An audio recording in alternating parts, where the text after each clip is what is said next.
Nicole Lee Kessinger. Video interview. The 16th of August 2018. Accompanied with her father DWAYNE Kessinger. Interviewing officer, CBI agent Kevin KOBACK, backup agent CBI Timothy Joseph Martinez. I just turned the recorder on. Okay. So again, this room is recorded, and video and audio. We introduced ourselves in the lobbies and earlier, so we're just going to do that again real quick. My name is Kevin KOBACK. I'm with the Colorado Bureau of Investigation, and we're assisting the Frederick Police Department with this case involving Chris Watts. And this is Tim Martinez, also an agent at CBI. Sir, if you just introduce yourself. DWAYNE Kessinger. I'm Nicole's father. DWAYNE, what's your birthday? November 3rd, 1958. And home address for you, sir? 8801 West 65th Avenue. What city? And that's Arvada, 8004. And a cell phone or a home phone or where? 720-982-4547. Thank you. And Nicole, can you just introduce yourself for the recording? Nicole Kessinger. Do you need all the other stuff too? Yes, please. I live at 12255 Claude Court, Unit 612, phone number 720-656-9605. Claude Court, is that, I think we determined it was North Glen, right? Yes. You know your zip code? 80241. Okay. Can you speak up just a little bit so the recorder, I know you're tired and you're stressed, and we won't be here any longer than we have to be. You've already had a conversation with people before. You came here on your own free will to talk to us. We picked you up at your request and brought you here. You can get up and leave at any time. You don't have to talk to us. If there's a question you don't want to answer, don't answer it. If you don't want to talk anymore, just tell me I want to leave. And I'm kind of in the way of the door, but you're not being interrogated as a criminal suspect. We're here to understand your relationship with Chris and what you know about Chris and his family, and events relating to Chris Watts. And do you know him as Chris or Christopher? Either one. Okay. So the phone number that you reached him on, can you tell me what that number was? I think I deleted that out of my phone too. I just cut him out of my life. It's a 910 number. You guys have it. We gave it to Mark yesterday. Yeah, I probably He'll have it, have but it. just in case. I don't have it If anymore. I recited it to you, would you know it? Just the first three numbers. But you know it as a 910 number? Yes, that's what I do know. I mean, that's what I got. North Carolina or something. That's North what it Carolina. is. Okay. So let's just start with a timeline of your getting to know Chris, how you guys met, where you met, all those things. And let's just run. And I'm not going to ask you specific questions unless I think it's necessary. I'll let you just tell me your story. I think it's a little bit easier that way. So I just want to know how you met him, where you met him, how long you guys were dating, and those kind of things initially. Okay. I think I met him sometime in June, probably early June. It might have been May. It was just talking at work. It was pretty casual. And he didn't have a wedding ring on his finger. And every time I talked to him, he didn't tell me that he was in a relationship. He didn't even mention his kids right away either. And then one day he told me that he had 2 kids. I was like, that's pretty cool. And started telling me about his kids. That sounded like a sarcastic comment. No, I thought it was kind of cute. I was like, oh, he's a dad. It was right around Father's Day too. So whenever that is in June. Okay. Yeah. So I'm not good with holidays. He told me he had kids, and then it was Father's Day shortly after Okay. that. So that's what I do know. And I was like, I thought it was cute. And then he's telling me about him. He's pretty excited about him. And then he mentioned that he did have a significant other. And then he told me that those two were in the process of a separation. Did he mention the children's name or his significant other's name? I didn't know his significant other's name for a while. And then I think he told me his kids' names pretty quick, but to be honest with you, on an exact date of when that happened, I don't know. So in May and June, first of all, where do you work? I work at Anadarko Petroleum Corporation. I'm contracted to Anadarko Petroleum Corporation Okay, and you work out of an office setting where? in Platteville, Colorado. Okay. And Chris also works out of that location, per Yes. se. Yes. He's in the field, but he comes into the office with his team. So you work, what is your job responsibility? I do health, safety, and environment. Okay, so you work in the office and you take care of health safety for, Anadarko is an oil and gas company, right? Yes. So you're doing health safety in the office and Chris works in the field Yes. as a, what kind of job does he do? He's an operator, so I don't know like all of his daily duties, but he's a field operator, so he works with like the oil wells. So he goes out and does work on those, whatever Yes. that work might be. But he comes into the office frequent. In the Or- mornings, his team meets in the mornings. They're not all in there every day. Some days some of them are in there, some days other ones are in there, but in the mornings typically from like 6:15 to probably 7, somewhere around there. And is that where you met Chris? Yes. Okay. So can you just take us through kind of a little bit of the early part of how he courted you or you courted him? I don't know which one happened. How you guys got to know each other? I guess we just started talking. He actually, so part of my job is to manage the gas monitors that we have. So Anadarko requires all of their field personnel to carry like gas monitor sensors for toxic gases, and it's my job to control the inventory, any issues, anything like that.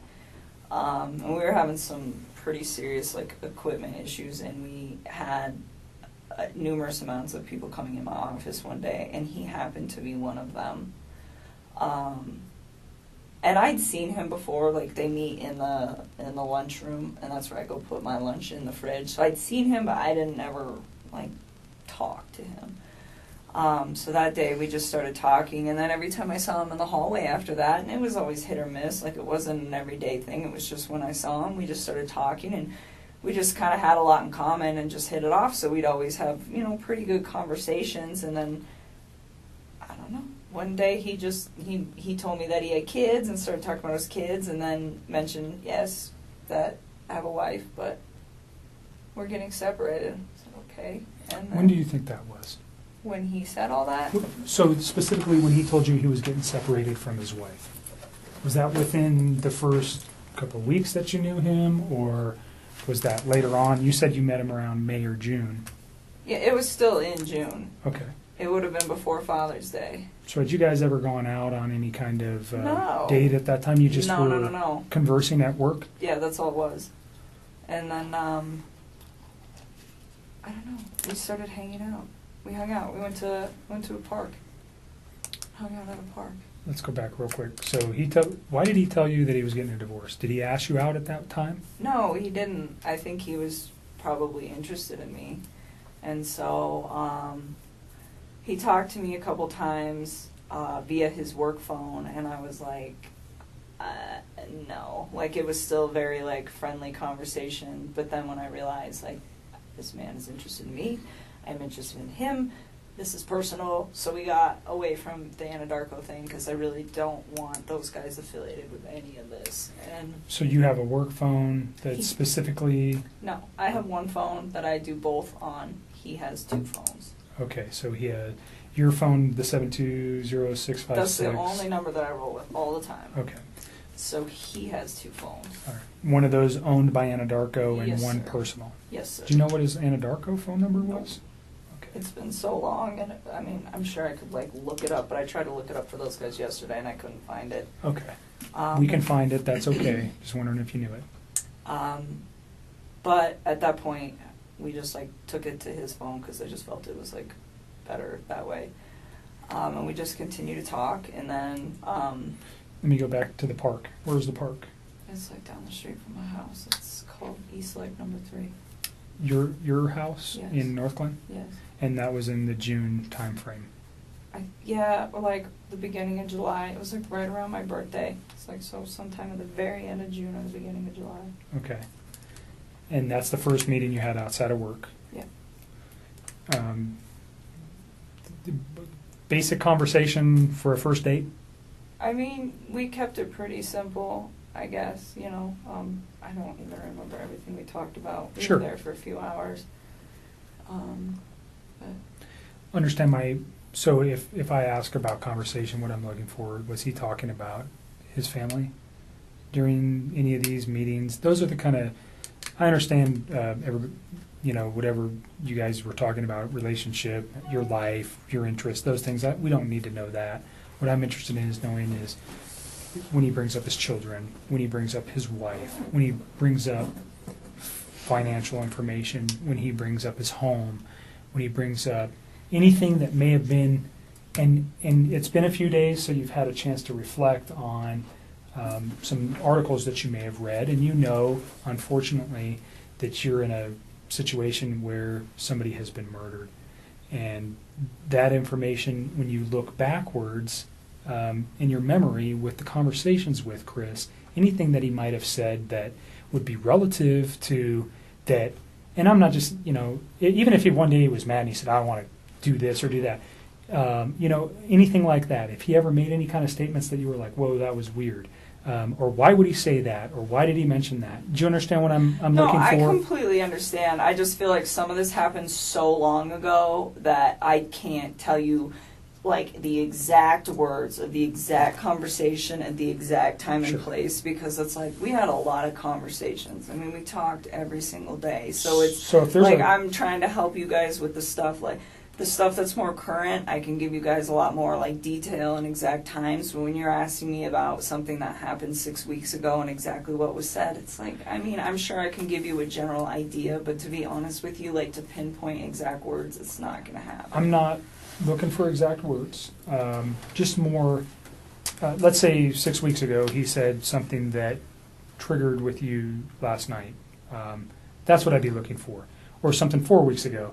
And if you don't remember where it was or the specific words, that doesn't matter. Just he said something that was off the wall, or he said this or he said that, that has caused you a moment to pause and you go, wow, I wonder why he said that, now knowing what you know today. Do you understand where I'm going with that? I completely understand. And to be honest with you, I mean, there were several discussions that we had about his current relationship and where it had gone and what it had caused. And he talked about his kids from time to time. But the thing is he was never hostile. It was never anything aggressive. Like even when he spoke of his wife and the fact that they were separating, it was never like ill. It was still very kind. It was just like, this is not working, and would explain why, but it wasn't anything out of the ordinary or anything that I think would scare me. And to this day, even after everything that I found out, I still look back at that and I don't see any red lights with the way that he spoke of his family. Okay. Can you just describe his overall demeanor over the 8, 10, 12 weeks that you guys knew each other? It wasn't that long. It was like 6 weeks that we were hanging out. Well, I guess we knew each other longer. Okay, but you met him in the office, and just his overall persona, who was he aggressive? Was he mellow? Was he calm? Was he outspoken? Who was Chris? I think he's an introvert. I would consider him to be like a pretty, I don't want to say he's a very reserved individual. I think he's probably more reserved around other people. I think he emphasized to me that one of the reasons that he really enjoyed talking to me is because he felt like he could get out of his shell. He said around most people he just like didn't really feel the need to like talk and converse, and it wasn't just in his home life, just in general. It wasn't something where he's an introvert. And he said with me, it made him feel like he could really just start talking about things that excited him, and I think a lot of that had to do with the fact that we had things in common. So with me, I think he was a little bit more outgoing, but even then, I would still consider him to be an introvert. I mean, not on the extreme end. If an introvert went to like 1 to 10, I'd put him at like a 4 or 5. So on the lighter side of introvert. Pretty even-keeled. Yes, like really relaxed, like all the time. He was never really like worked up about anything. Just mellow, chill, easygoing guy. very much. Okay. And he was that way with you. Did he ever have any kind of? Did you guys ever have arguments? I mean, No. pretty short relationship. No arguments during that time. No. Did he ever lose his temper at any time? Never. You guys never had a yelling match. No. So you never saw him upset or mad. No. And there was a couple times that we had some disagreements on things that as we further progress into this story, but it was never I am very calm when I talk to people. It's extremely rational when I handle situations that there's a disagreement in, and he always was the exact same way. Always. I never stressed anything. I think one thing that actually kind of drew me to him was the fact that he was very open with communicating with me if there were any differences on how we saw things or just open-minded about things. It was actually, I personally thought it was kind of unique because usually most of the men that I've ever met are typically very closed off, and I didn't get that from him at all. But it was always kind, very kind. So no sense that this guy had a temper or Not at all. was aggressive, or he never lost his mind and yelled and said crazy stuff or anything like that. Okay. No. So can we just kind of go back to your relationship? You say you guys had a lot in common. What was that? Oh, I mean, we were both really into fitness. I think that's important. It's a lifestyle. Both of us ate pretty healthy, so I think that was important as well. He's a total gearhead. He likes cars a lot, and I don't know nearly as much about them, but it's always been something that I've been pretty interested in, so we definitely talk about stuff like that. And I guess he was always willing to learn new stuff, and vice versa. I like to travel a lot, and it's not something that he's done a lot, but he seemed really interested in what I had to share with him, and vice versa. So even if it wasn't something that we originally had in common together, it was just hey, I respect what you have to say, and vice versa. So you guys just yin and yang. You got along pretty well. Very well. And no time, he never gave you any indication that None. that he was having issues.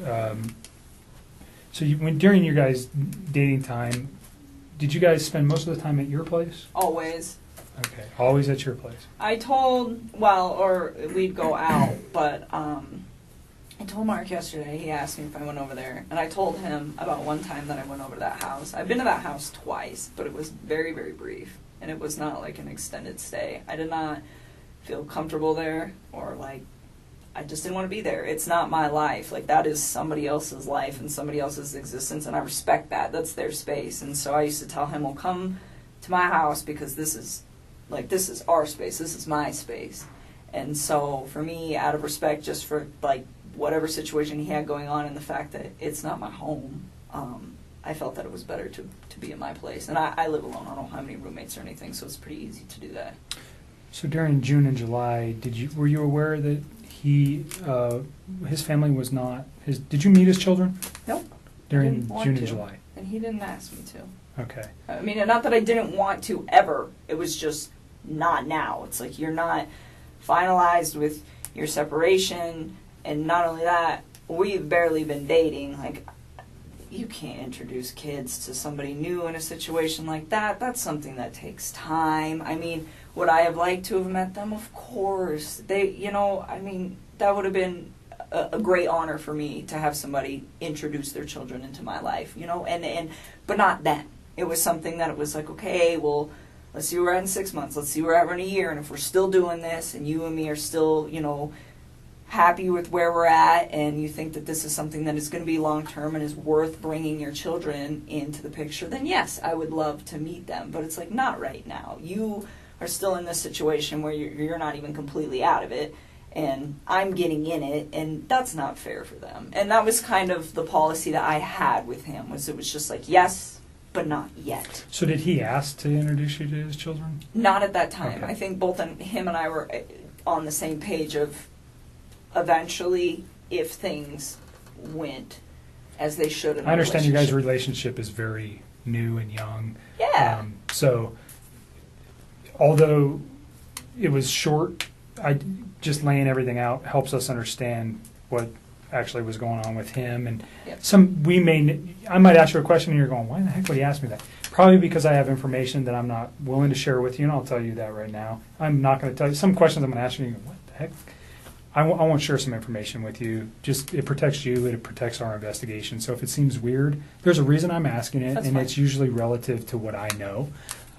So don't take offense to it. Again, it's just part of what we need to know. Understood. So just, you went to his house on 2 occasions. Yes. Was that recent? No, that was like pretty early into it, and I did not like it and did not want to go back. Do you recall where the house was? Yeah, it's like right off the highway in Frederick. Okay. And you know the streets? I mean, I'm sure I could figure it out again if I like really had to. Like off the top of my head, no. Do you know the street name? No. Okay. I would have to like drive around in there to get there.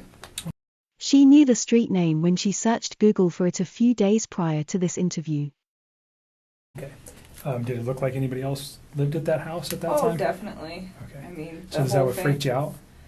I mean, he told me that he was living in the basement, and he said, we're separated, but we're not divorced, and we're going to get ready to sell the house. And that was the impression that I was under. And I was under the impression that they were taking everything pretty slow with this, with like getting ready to sell the house. I mean, those are big things. So that's what I was informed. And I mean, if you think about it, this whole thing happened in a 6-week stretch. Like, that's not really that much of a time frame. So in that sense, like, it's believable to me. Yes, I went to the house, and the first time I was there, I hung out in their like front living room. I just sat on the floor, and it was on the 4th of July. It was the morning of the 4th, and I was helping him to set up MyFitnessPal app and like track his food, his calories and stuff, because he does pretty good with the working out and stuff. And he asked me, he's like, "Can you help me just like get this dialed in?" It's like, "Yeah, I can do that."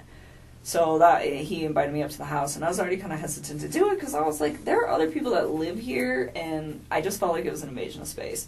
And so I went up there, and we just stayed in that front room, and I helped him out with that, and got him all set up with that. And then, he asked me if I wanted lunch, and he grilled chicken and carrots.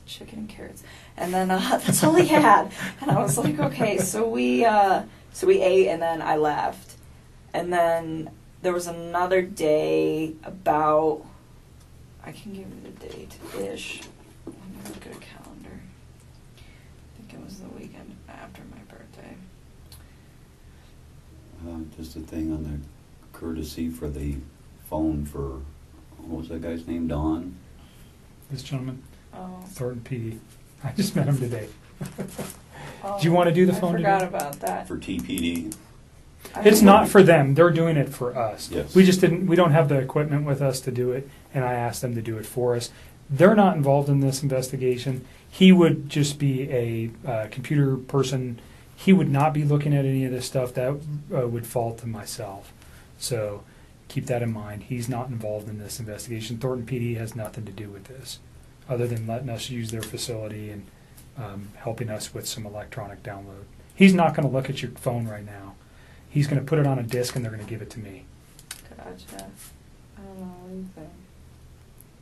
I really want to help you guys. I do. I feel like this whole thing is just going to be crazy regardless of whether I give you my phone or not. I mean, that's kind of how I look at it. Like, it's happening. It's going to happen. Well, the text Media's just reiterate gonna- what you've been saying all along, so it's not like... Well, they do. That's the other thing, too. I mean, that's kind of a good backup. Yeah, I'll give I it think to 'em. you hit the nail right on the head. There's reasons why we want everything. It validates things that we know. I'm not going to come out and tell you that if you tell me something today, we'll validate it with your text messages, whether it's the ones we have now I or the will- ones you're going to give us. I'll give Certainly. it to him. If you want to go get him. I want you to read this, is what I want you to do before you decide that, okay?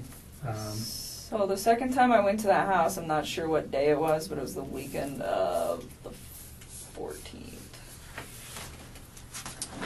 Of August? July.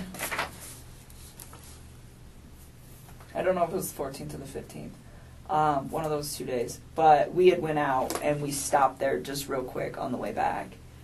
And we were there not very long, but that time I saw a picture of his wife and one of his kids. And I remember thinking to myself, like, wow, she's so beautiful. And I, like, took a step back, and I was just like, this man has a gorgeous house. He has beautiful babies. He has a beautiful wife. He has an awesome job. Like, why would he want to leave this? And I remember talking to him about it, and that was the first time that I tried to actually say, what do you think about not separating from your wife? Like, what if you really try to work on this? And said no mistress ever. he had expressed to me that we've tried to work on this, and it's not working, so that is why we're separating. And I spent some time, like, just, you know, kind of, because it almost made me feel bad, where I was, like, to the point where I'm engaging in a relationship with a man who, the way he described it, is in a contractual agreement, but was not in, like, an emotional relationship with somebody. And for me, the way I would have preferred to do this is to have waited till that contractual agreement was also done, and he was done. And he could have approached me and said, I'm just had a divorce, you know, maybe we could take this slow, what do you think? But instead it was, oh, we're separated, and we're working on a divorce. And that is the part that I feel bad about, because I should have waited on that, and I didn't. And, you know, I was just like, well, they're already there. So, you know, but then being in a house, I was just like, why? Fix this. Find a way to fix this. Make it work, you know? And I was like trying to push him to do it, and he seemed pretty reluctant to do it. He didn't want to. And, I don't know, we were still seeing each other fairly frequently, but I kind of, like, backed away so we weren't hanging out quite as much, and we were still close, but it was just, like, I really wanted him to try. Like, I wanted to know that he tried and it didn't work, and then he moved on, not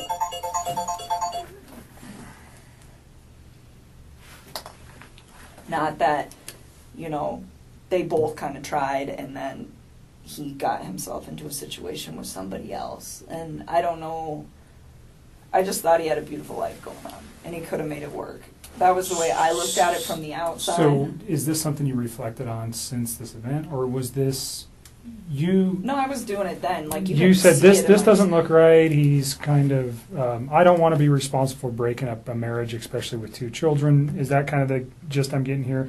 I didn't think it didn't look right. I mean, I think he was legitimately sleeping in the basement, and I didn't think that these two were, I mean, I think it was like, hey, we're both stuck in this house for now. We got to sell this. In the meantime, you live here, I live here. We sleep in different rooms, take care of the kids. That's just like kind of how I took that. And no, I didn't think it didn't look right. I just thought it just seemed like he had so much going on, and it was just beautiful that I was like, why don't you just try this out, you know, and see if you can fix it. And he'd always be like, well, what about us? What about us? I'm like, don't worry about us. Like, that is more important. Like, try to see if you can, like, salvage whatever it is that you have going on with your wife. And you know, I always got the impression that he was a great father to his kids, like, always. And so, you know, I was like, and be the dad that you want to be. I was like, and see if you can make it work. And he just, like, we kind of talked about it off and on for, like, a few weeks. And I was just kind of like, I don't know. Like, I think I was kind of, like, cold feeting about it after I went over his house. And so this was, like, pretty early on. And then he told me that, he went to North Carolina.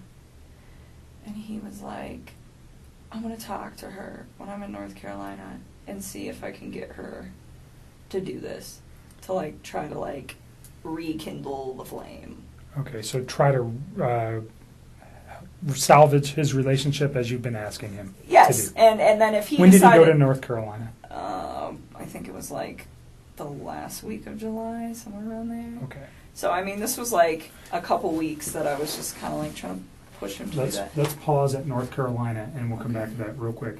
I want you to read this. If you don't understand what it means, then ask me the question. But basically what it says is you have the right not to let me look at your phone. I'm asking to look at your phone for the purposes we previously discussed, for the text messages and your phone log, and unfortunately the photos that are attached therein too. That information is only relative to this investigation. I'm not looking at anything else except for the conversations between you and Chris Watts, and the phone data between you and Chris Watts for phone calls, for times and dates for those phone calls. And then the content of the text messages that are there. And we'll write that specifically down here. Understand I that don't want anybody to get some of those texts. Like, they have nothing to do with this case, and they're just like... between you and Chris? Yes, they're just... So just tell me what you're... They're just kind of raunchy. Okay, Like, I well, don't need anybody... everybody's an adult. I don't need that posted, like, We're not going to somewhere... post it. I don't want the newspapers to get that. That's all I want. The only ones that we would be looking for, again, is the same kind of questions we're getting to here, is things about his children, things about his wife, the questioning of, did he ever, has he ever said something to you that might indicate, maybe not then, but now, that there was something like this in his mind, or you know what we're looking for. I don't need to come out and tell you that. I understand the embarrassment of particular photos or potential sexual types of conversations you may have had with Chris. It's not relative to the investigation. We don't care. Okay, you're an adult. I'm an adult. Everybody in this room, even your dad, and I give it to you for saying that stuff in front of your dad, because I'm not sure many women could do that. So that's not what we're after. We're after the information that corroborates things that you've told us, and also that corroborates or may tend to prove that things that Chris told us were a lie. You understand that? Mm-hmm. And that's maybe going a little bit far. I usually won't tell people that, but because of your reservations, that's what I'm looking for. If I can disprove something he's told me by a phone records don't lie. People do. Okay? So if I can disprove something that may be important, that's what I need it for. I'm not saying I can. Has it happened before? Absolutely. Is it critical in cases that I've worked in the past? Yes. So that's why I want it. Okay? Again, you don't have to give it to me. You can tell me, I don't want you to have it. Go get a warrant. I'm not even going to tell you if I go try to get a warrant right now. I'm just asking for you to consent. And again, we can write right here what you're willing to give me, which is the text messages and the phone log. And unfortunately, again, the attachments on some of those text messages. And I'll write it on there, and then you'll just sign it. Okay? Do you understand the questions there? Do you have questions about any of the things that it says? You understand you don't have to do this. You're doing it of your own free will.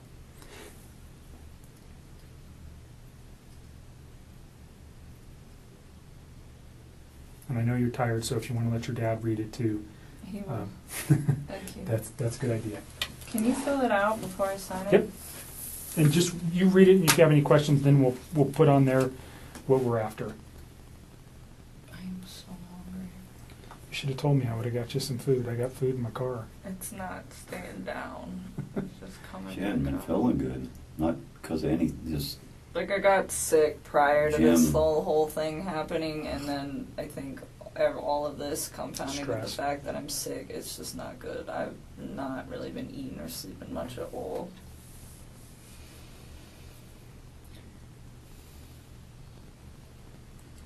yeah. I'm with you. We definitely need to accelerate the case, because the more it takes, the less sure that they are of situations. But on the other end, I think if you do just that only, You tell me what you're willing to provide to me, and we'll write it on. Is that good enough? I just want, like, our text conversation, and then, I guess, our phone call records. So I'm going to put... So the time and date of the phone call records, and then our text message. Could we get photos of him? Huh? Could we get photos of him? Off of Would that? you mind if we got his photos that he sent to you? Oh, well, they'll be in that text message thing. So all his photos were sent. There was no apps or anything else you used No, that you no, guys no, were no, sending. It was no. all just text messages. Yeah. Okay. So does this mean she didn't use the secret calculator app like Chris did, or is she just not saying about it? So it'd be an attachment to a text that he sent you. Pretty much. But Everything is in the text and the phone call records. so, Like, all of it. because we don't have it on tape, we discussed prior to turning the tape on Tuesday, which would have been the 14th of August, you had read some newspaper articles on the 13th and the 14th that regarded this case. You had also had a conversation with Chris at some point during the day on Monday. And on Tuesday, because of what you found, specifically what you said was, and don't let me put words in your mouth, but you found out that his wife was pregnant. Yes. And you did not know that prior. And you found that out via the newspaper articles, and that caused you concern. Well, I just realized that he was lying to me, and I was like, well, if you can lie to me about this, what else are you lying to me about? And it made me realize that maybe his wife was in danger at that point, and it was day 2, too, and she still wasn't home. What did that cause you to do with your phone, though? Oh, what, when I deleted those? Yeah. I was just kind of grossed out by him, to be honest with you. I was just like, I don't know what's going on right now, but you just lied to me, and I don't want to see this come over my phone anymore. So I removed it. So you already said, but you removed text messages? I deleted all of his stuff because he lied to me. I mean, that's what it was. It was the hurt that made me delete it, and then it was the lie that made me start questioning everything else he'd been telling me for the last few days. And that's when you decided to come forward? Yes. Okay. So just for context, Yes. when people delete stuff off phones, usually we go, hold on a second. No. It And wasn't that's why I malicious wanted, at all. It No, I'm wasn't not saying it's malicious at all. He lied to me. It just hurt. Like, I had never felt like he'd ever lied to me before. And it was a big lie. I mean, Right. telling somebody that you're in the midst of a divorce and then you have a wife that has a 15-week-old baby on the way is a huge, huge thing. And I was very taken back, and it was hurt. And so at that point, I deleted it. I had a few more quick things to say to him, and then I just got rid of him. That's literally what I did. I just cut him out of my life. It would have honestly been like a bad breakup kind of thing. Like, if none of this other stuff would have happened, that's what it would have been. That would have been the end of it. The information was not destroyed because there was anything in there that would be harmful to you or potentially to Chris at this point, but harmful to you in particular. That's not why you did it. No. You did it out of, excuse my language, this guy's an asshole, so I'm getting rid of him, and I'm getting this stuff off my phone. That was like me kicking him out of my life. Okay. And then, like I said, and then realizing that he lied, that was when I was like, okay, maybe his family is in danger, and they're not coming back, and they're not staying with a friend. Yeah, when did I go over there? Tuesday morning? Wednesday morning. Wednesday. Dwayne Kessinger said, "When did I go over there? Where did he go? If to Nichole's house he would have said, when did I come to yours? I would like to know where he went to." I called you Wednesday morning. That's when we started discussing, you guys need to get everything that it just, You can understand the importance of, oh, no question, we were, like I said, people lie, phone records don't, and they really help specifically establish dates and times. I think we have a very good grip on that in this case already, but there may be a time when we go, we need to know something else, and then we would have it. We don't want to lose it, and that's really what it is for us, is if we lose information that later on we go, man, I wish we would have got that. And we may never even use these. We may never even look at them. But if we have it now, then we don't worry about losing it. So I appreciate you being cooperative and giving it to us. Yeah. So the first thing I wrote was text messages between Chris Watts and attachments. Okay? So, because we're talking about the photographs, unfortunately, that cause you much disdain. And then I am going to put phone log for calls between yourself and Chris Watts. Your phone number is 720 656 9605.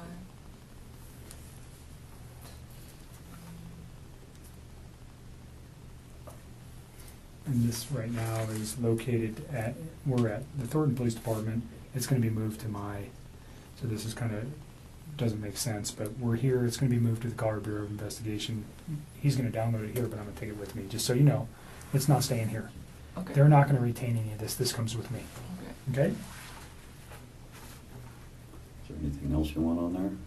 I think that's about. That's it. I mean, I don't have social media. I don't really have anything else you guys can pull. Okay. Is there anything else you know of that could help us with this that is not on this sheet? As far as like data, That's on your phone? no. I mean, everything we did was like text and talk, pretty much. I mean, and like I said, any pictures that I had, like, even if you were to restore all my regular photos, there's so many pictures in there, and you wouldn't even know which ones were for him and which ones weren't. But any picture that I wanted to send to him, I sent via text, so if you guys go through the text and the attachments, you will have everything that wasn't said verbally and was done via text. But I think that's it. Like, I don't have anything else. As far as, like, no Facebook, no Instagram, no Twitter, no LinkedIn, like, none of it.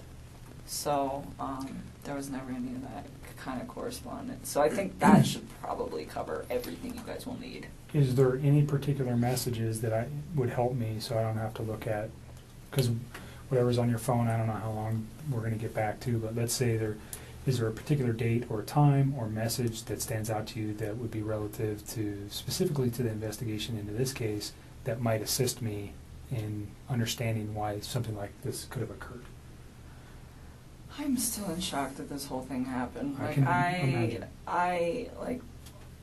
that's why I gave him the benefit of the doubt for the first day, because I was just like, no way. Like, I didn't even think about that. I mean, murder was not on the top of my mind when somebody doesn't come home for an evening, especially if they've just, like, had some sort of, like, heated conversation. It's like, okay, you guys are separating, you have a heated conversation, you leave for a night. Like, I didn't even think this guy killed his wife. I mean, that like, murder is on something on the top of my mind when I call one of my friends for 3 or 4 hours and she doesn't answer the phone. Like, that doesn't even process to me as, like, a real thing that is a possibility at that point.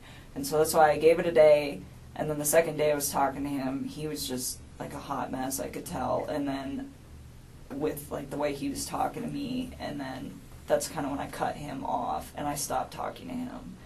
And then... So remember what you just said, and we're going to get to that, because that's probably a very important conversation. So if you want to know days, I would probably honestly just start at, like, Sunday and work your way forward. I mean, all the rest of that stuff, it's just, like, the small talk of, like, hey, this, you know? I mean... And your relationship building through the 6 weeks. I mean, like, and if you go, like, maybe, like, a week further back, like, there's times, like, I was trying to help him find an apartment, like, just for him, not for me, but for him and his kids, to get set up. And, like, there's times where I'm like, well, where's your wife moving to? Like, how close is she going to be to you? You should be within, like, 30 minutes of your kids, so they're close. And, like, you want to be close to their school and close to your gym, and, like, what's your price range? Like, I was helping him get all of this stuff set up, and it was, like, in a very decent manner. And I don't know if all of that is in text. Some of it's probably on the phone. Like, at this point, I've talked to him so much that I don't even know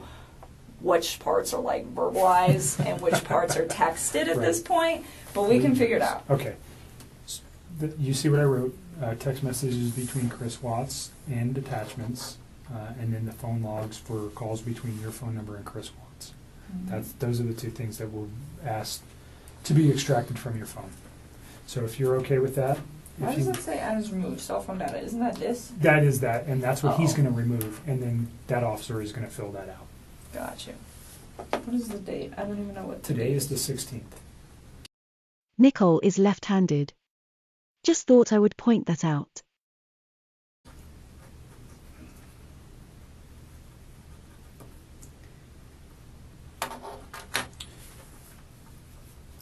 You want to add anything to this? If you give us your phone, we'll get him started. We want to give you everything, but we also want to be protected in doing so. Is more of the thing. It's just. And when he's done, we'll give you a copy. Is there a of this. password or anything? Like, will it lock up after a period of time? Yeah. Right here.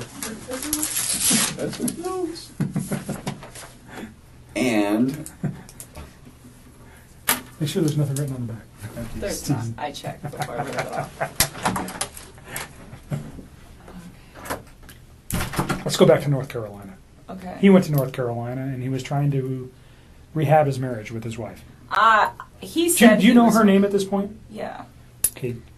Are you okay saying her name? It's Shanann. All right. He said. Do you know her name at this point? Yeah. Okay. Are you okay saying her name? It's Shanann. All right. And do you know the children's name? Yes, it's Bella and Celeste. Okay. Cece. She went by, they called her Cece? Mhm. All right. So he went to, were they in North Carolina They were already there. If you want something. I don't know if my stomach would do that. Yeah, they were already out there. He just flew out there to meet up. Do you know why they were there? They're all from there. Okay, so they were there They for... were visiting her family for the most part until he got there. And then they still were mostly visiting her family. Okay. Hey, do you know how long they had been there? A while, like weeks. All right. And he flew out to join his family there. Yep. Did you know specifically where he flew to? What, airport? No, what city? No, not off the top of my head. Okay. I'm sure if I thought real hard, maybe I could think about it, but I mean, come up with it, no, I don't know. All right. So he goes there, you said it was like the last week of July? I think so. I think it was like one of the last days of July. I'm almost positive. I think it was a weekday. Okay. Yeah, he flew out there, and I thought I had like convinced him to like try to make peace with her, and I was like, if you guys work on this, like, I'm out, because what's the point? Like, I'm not trying to be with somebody that's in another relationship, which I know that sounds silly given the whole relationship that we had in the first place, but I really was under the impression that they were separating. I mean, it was like reiterated to me so many times that that's what I thought it was. And it made sense to me too, because like he could pretty much call me whenever he wanted. Like I was the one that would tell him like, hey, when your kids are awake, you need to spend time with your kids. Like do that. And then after they go to bed, like if you want to talk to me, you can talk to me. But it was never like this super, super restricted thing. Like sometimes, like right after work, if I was like still talking to him, I'd get kind of bummed out, and I tell him just like, oh, it's frustrating sometimes, like having to like wait. But at the same time, I was never like, this is horrible, or it was always like I understood why. But then once his kids were asleep, he never like had any. It was like he could do what he wanted. Do you know what I'm saying? Like Sure. He was in his basement and she's upstairs and they're not speaking. I do wonder if Shanann knew about NICHOL, because as NICHOL states, Chris could contact her whenever he wanted and he wasn't restricted to times, etc. So it kind of made sense. It wasn't like... And you guys were sneaky just at night. texting and... Or talking or whatever, Right. I mean, and it was like I said, it was at certain times, but that time, and originally it wasn't, but it was me that put that time frame on there because I thought he should hang out with his kids. Those 2 times you were at his house, did you see any evidence of that? Him living in the basement? Did he ever show you that area or anything? I've seen, yeah, I went down there and saw his little workout equipment, and there's a bed down there all set up, and the basement was all clean and organized and stuff, so, like a decent bed set up, so it made sense to me, like, hey, this is what's happening down here. So I saw it. Even though his family was in North Carolina for multiple weeks, it appeared that he was still living in the basement. Mm-hmm. Well, and he told me sometimes he would like go upstairs and sleep if like he was home alone, because I know she'd like go on business trips and stuff. But he's like, I don't like that bed anyway, so he didn't really like sleep up there. I was like, okay.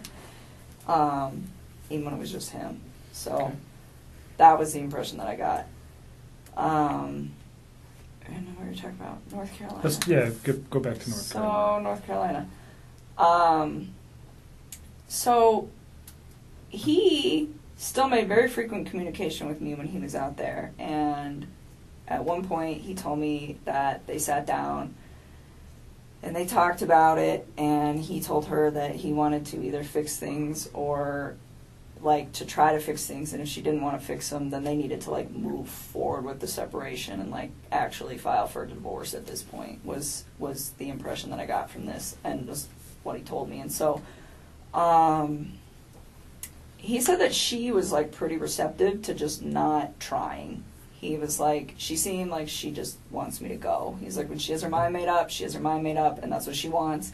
And he's like, she doesn't want to try anymore. And he's like, and neither do I really. And he was like, it's done. And he's like, and then the next day, I don't even know what days these were, sometime when he was out there, he told me, we're putting the house up for sale as soon as we get back. And I was like, well, that was quick. And he was like, it's her, she's ready to go. And I was like, okay.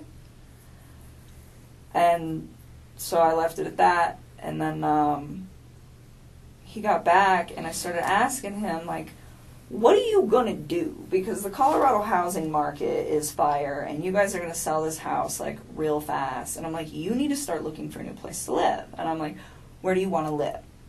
And I was really trying to help him out. I'm like, do you want to get a house? Do you want 3 bedrooms so you have one and each of your girls have one?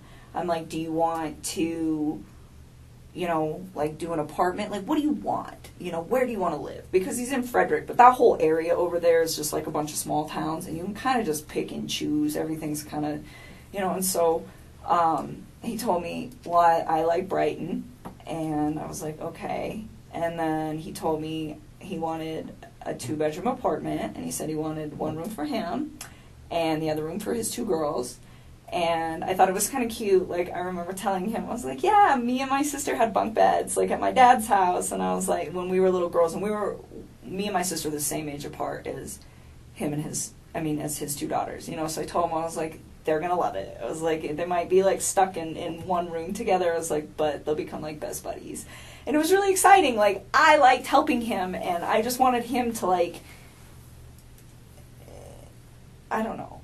This is what he told me he wanted. So I was like, well, I will help you do the research. But another thing that I really took care of was to be like, where is she moving to? I was never like, you know what, screw your wife, try to get full custody. None of that bullshit. It was always just like, you know, I'd ask him, I'm like, well, what kind of custody are you guys going to have? Because he at work, they're about to switch his schedule. So right now he's like a Monday through Friday, and they're about to switch these guys to 8 days on, 6 days off. That's tough.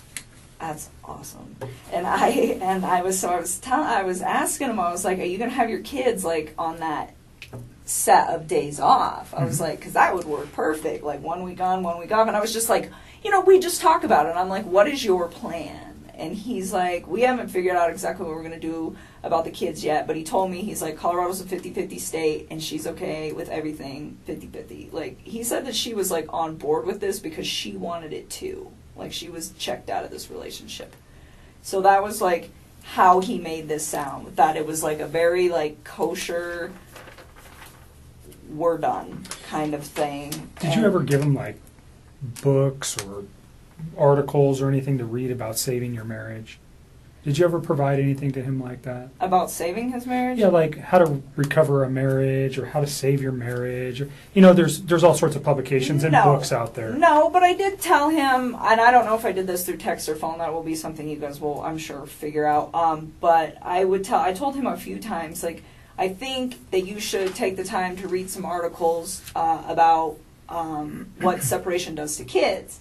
You know, and I told him, I said, when my parents separated, we were literally like 3 and 5. We were almost the exact same age as these little girls. And I told him, I said, you know, I was so young when it happened that it didn't really have like a big negative effect on me because I was so small that I didn't really process it too well. I was like, but I do have cousins that their parents got divorced when they were like 10, 11, and I think that it hit them a little harder.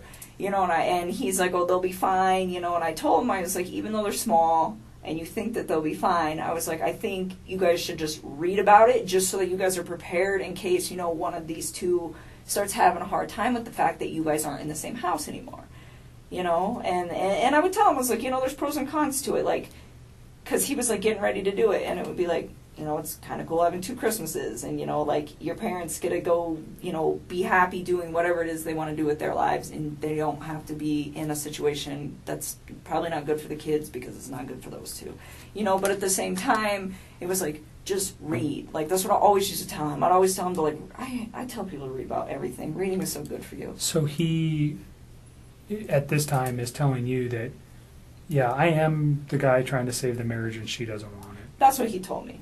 That's what he told me. So, and and then he was like, she doesn't want it, so I'm not going to do it. And then it was like, we're filing for divorce, we're selling the house, and this was like all as soon as they were coming back from North Carolina, like boom, boom, boom, boom, boom. Would you recall when he gets back from North Carolina? No, I don't even know how long he was out there. I know it was like less than 2 weeks and more than 1. Okay. I don't remember. So he comes back early August. Would that be fair? Oh yeah, it was definitely like in the first 2 weeks somewhere. All right. Probably the second week of August at some point in that. I don't remember when. Does his wife come back with him at that time? Or Yeah, they all came back. They all come back at the same time? They all came back. And then, so he continues to just, you know, tell me that this is like what he wants. And so I took the time, and you will see that in the text too, where I I found this apartment. It was perfect. It was so cute. I was like, it's in your price range. It's like 6 miles from the gym. It's 23 miles from work. I'm like, you know, it's super close to Frederick. It's going to be by your kid's school. Like, this is the spot, you know. And I told him, I was like, I'll keep looking for more places. And he's like, well, there's some that I want to go see too. And he actually had me thinking that he was going to go look at these places this week. Before all Okay, this. so this is fairly recent then, if we're this talking. just happened, like in the last. He's going to go couple look at apartments. He wanted me to go during, with him. When you say this week, are you saying Like this Monday this was the 13th? like this week. Okay. Yeah, so I told him, I was like, well, pick out a few spots, and if you want me to come with you, I'll go look at them. But you know. You said earlier that he had never, or that the apartment wasn't for you and him. It was just for him and his children. Oh yes. It was. You had no intentions of moving in with him. No, I have my own spot. I still have a lease there till July, and even then, like, he never asked me to move in with him, Okay. and I never tried to move in with him. I mean, I told him. I mean, I really try to take everything with this whole situation very slow. The only part that I screwed up on was the fact that he wasn't completely separated from her when him and I decided to spend time with each other. That is where I screwed up. But other than that, everything else, it was always like, you know, you build your life, I'm going to build my life, we will intertwine them, but I am not ready to, like, do this. And he respected that. And I even said that, and I don't know, that might be in the text, but said that too, where it's like, Chris, like, you need space. Like, you're just getting out of a divorce. Like, personally, I think jumping into a new relationship is a little quick. It's like, I was in a relationship earlier this year, and I think this is also a little quick. And I'm like, so why don't we take our time? And I'm like, if you guys end up doing a week on, a week off with your kids, I'm like, the week you have your kids, be with your children.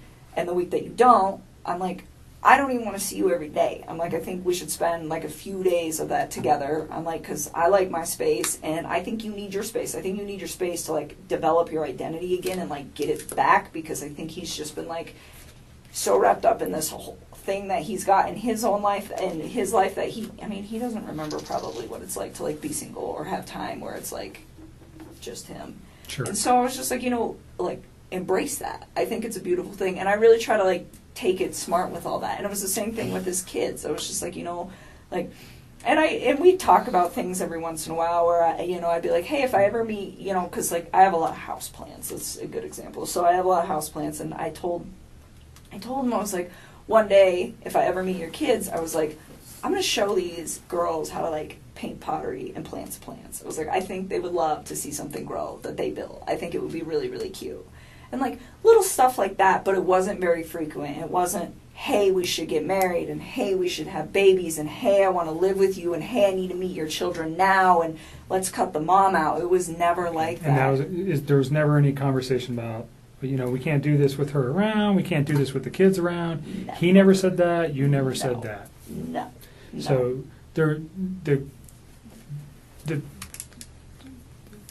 way you guys were trying to make this work was just, you know, slowly trying to come together because of his current situation, and you, by your own account, your own. Mine. I mean, You're just a independent person. It sounds like pretty much, Yeah.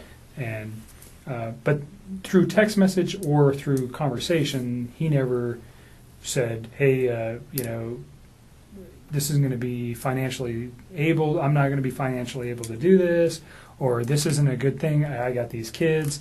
None of those conversations ever came up. No, I mean, he told me like he had a budget restriction. So for his apartment, and I'm pretty sure this is in the text, and this will probably be in the last couple weeks. He told me $1,100 to $1,400 when I was asking him, like, because I told him I'd help him do homework. I was like, "You do some homework, I'll do some homework. We'll knock this out because if you guys are for real putting the house up, you got to figure it out." And so that was his budget. And I remember asking him, I was like, "You sure you don't want to just get like a house?" And he's like, "I never thought about a house." I'm like, "Yeah, you can rent houses, man. Like, it's a thing." And he's just like, "I don't know if I can afford that." And I was like, "Okay." And I knew that those two had been through some financial trouble. I definitely found out a lot more about that situation in the newspaper recently. Okay, so prior to the newspaper, how did you know he was in financial difficulty? Because when I went to that house, everything in there is very, very, very, very nice. It looks like it all comes with a very expensive price tag. And I didn't say anything to him about it, but I could kind of tell then where I was like just looking at everything like, how do you guys afford this? And then he has that car.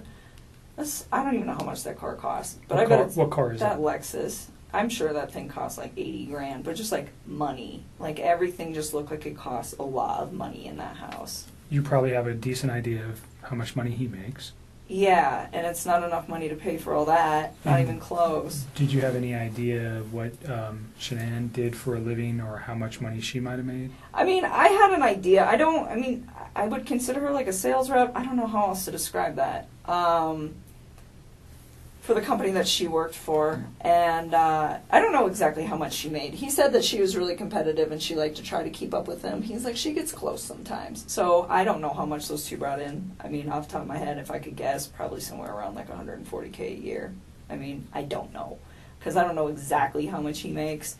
And I don't know exactly how much she makes. But based just off of like what I know about the oil field, like, yeah, I would say that's probably an accurate estimate. So even if they're making, let's just use the figure $100,000, they're living above their means or below their means? Oh my God, like way too much. Way. Did he ever discuss with you any of those issues? I mean, a little. I mean, I didn't know about the bankruptcy or any of that until I read on the newspaper about that. But I think he was really frustrated with the situation. He told me, he's like, I feel like my paycheck goes in my bank account and I just watch it go like this. He's like, but it doesn't have to. He's like, she makes it like that.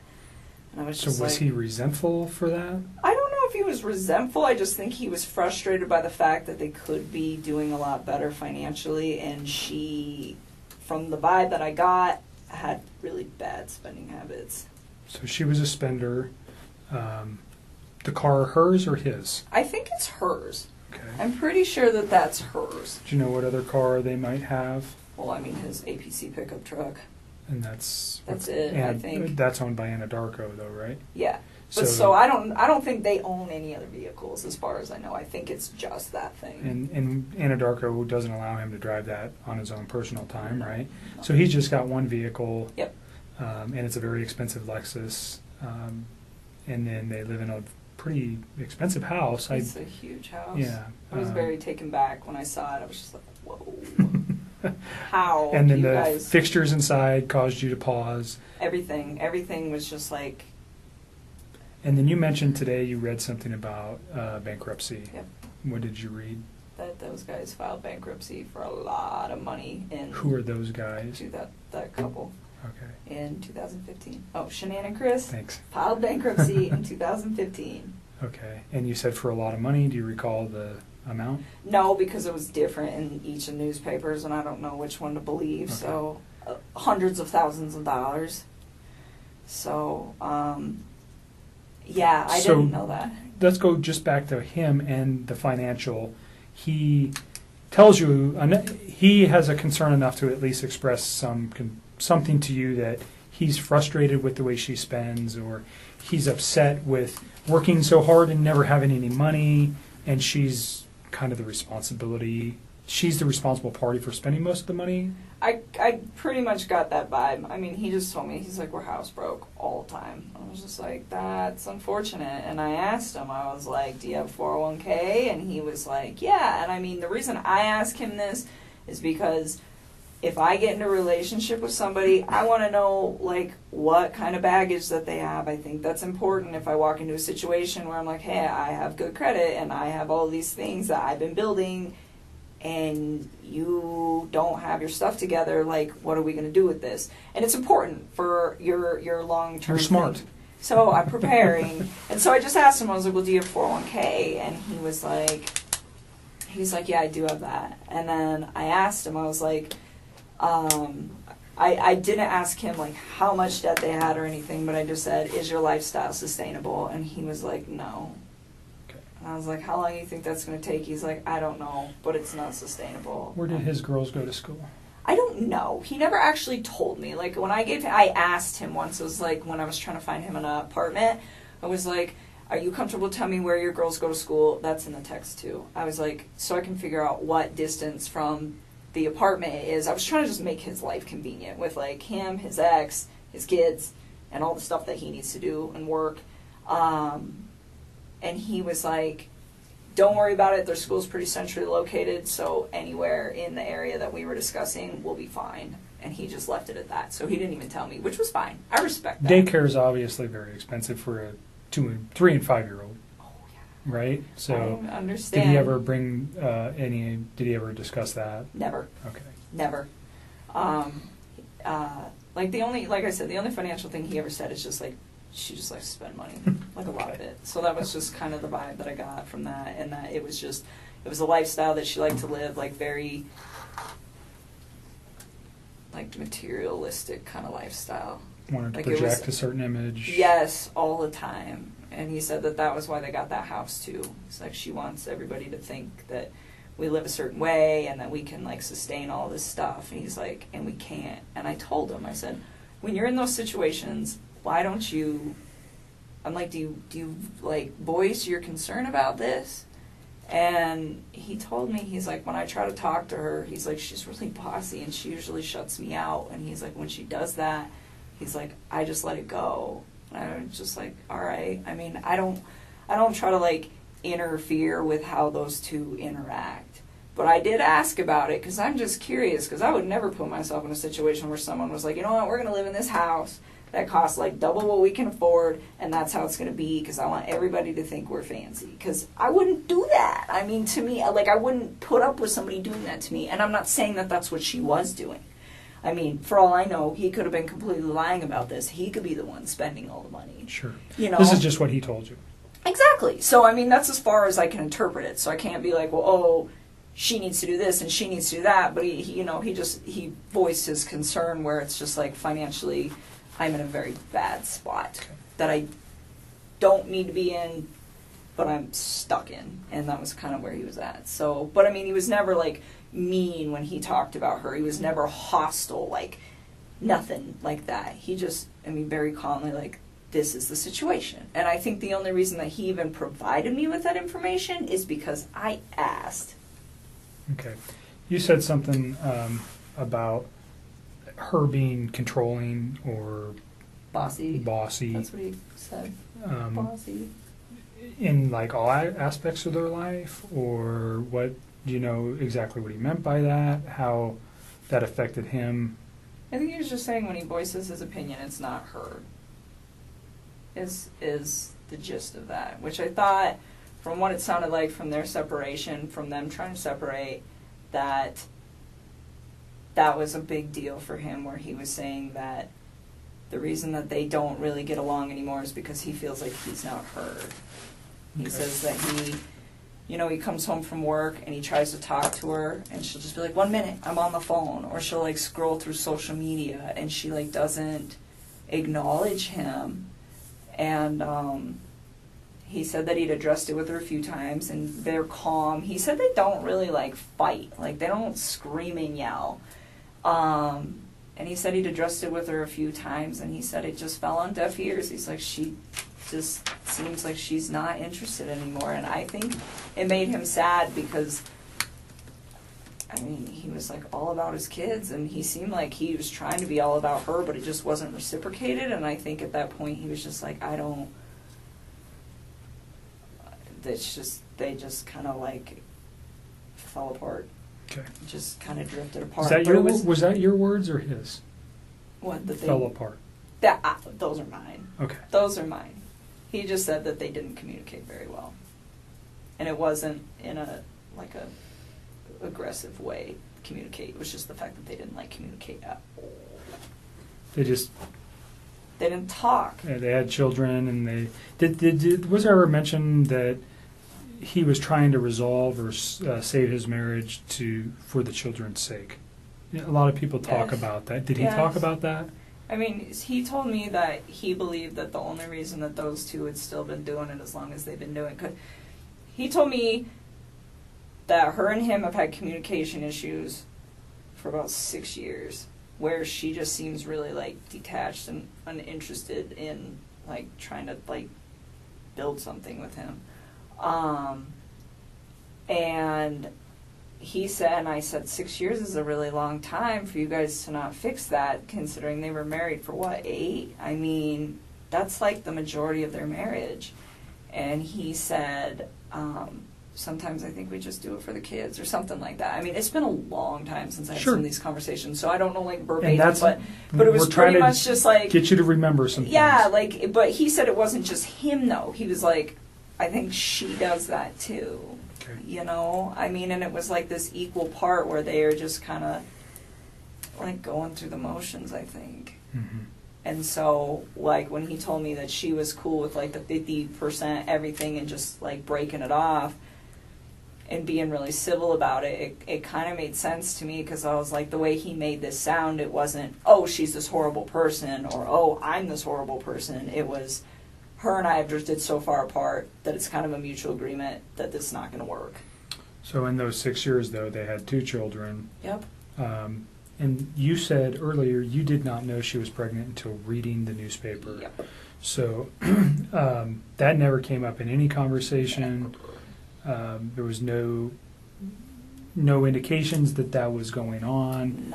None. He never hinted to anything like Nothing. that. As far as you knew, he was just leaving her. He had 2 children, and that was the final take on that. Yes. Okay.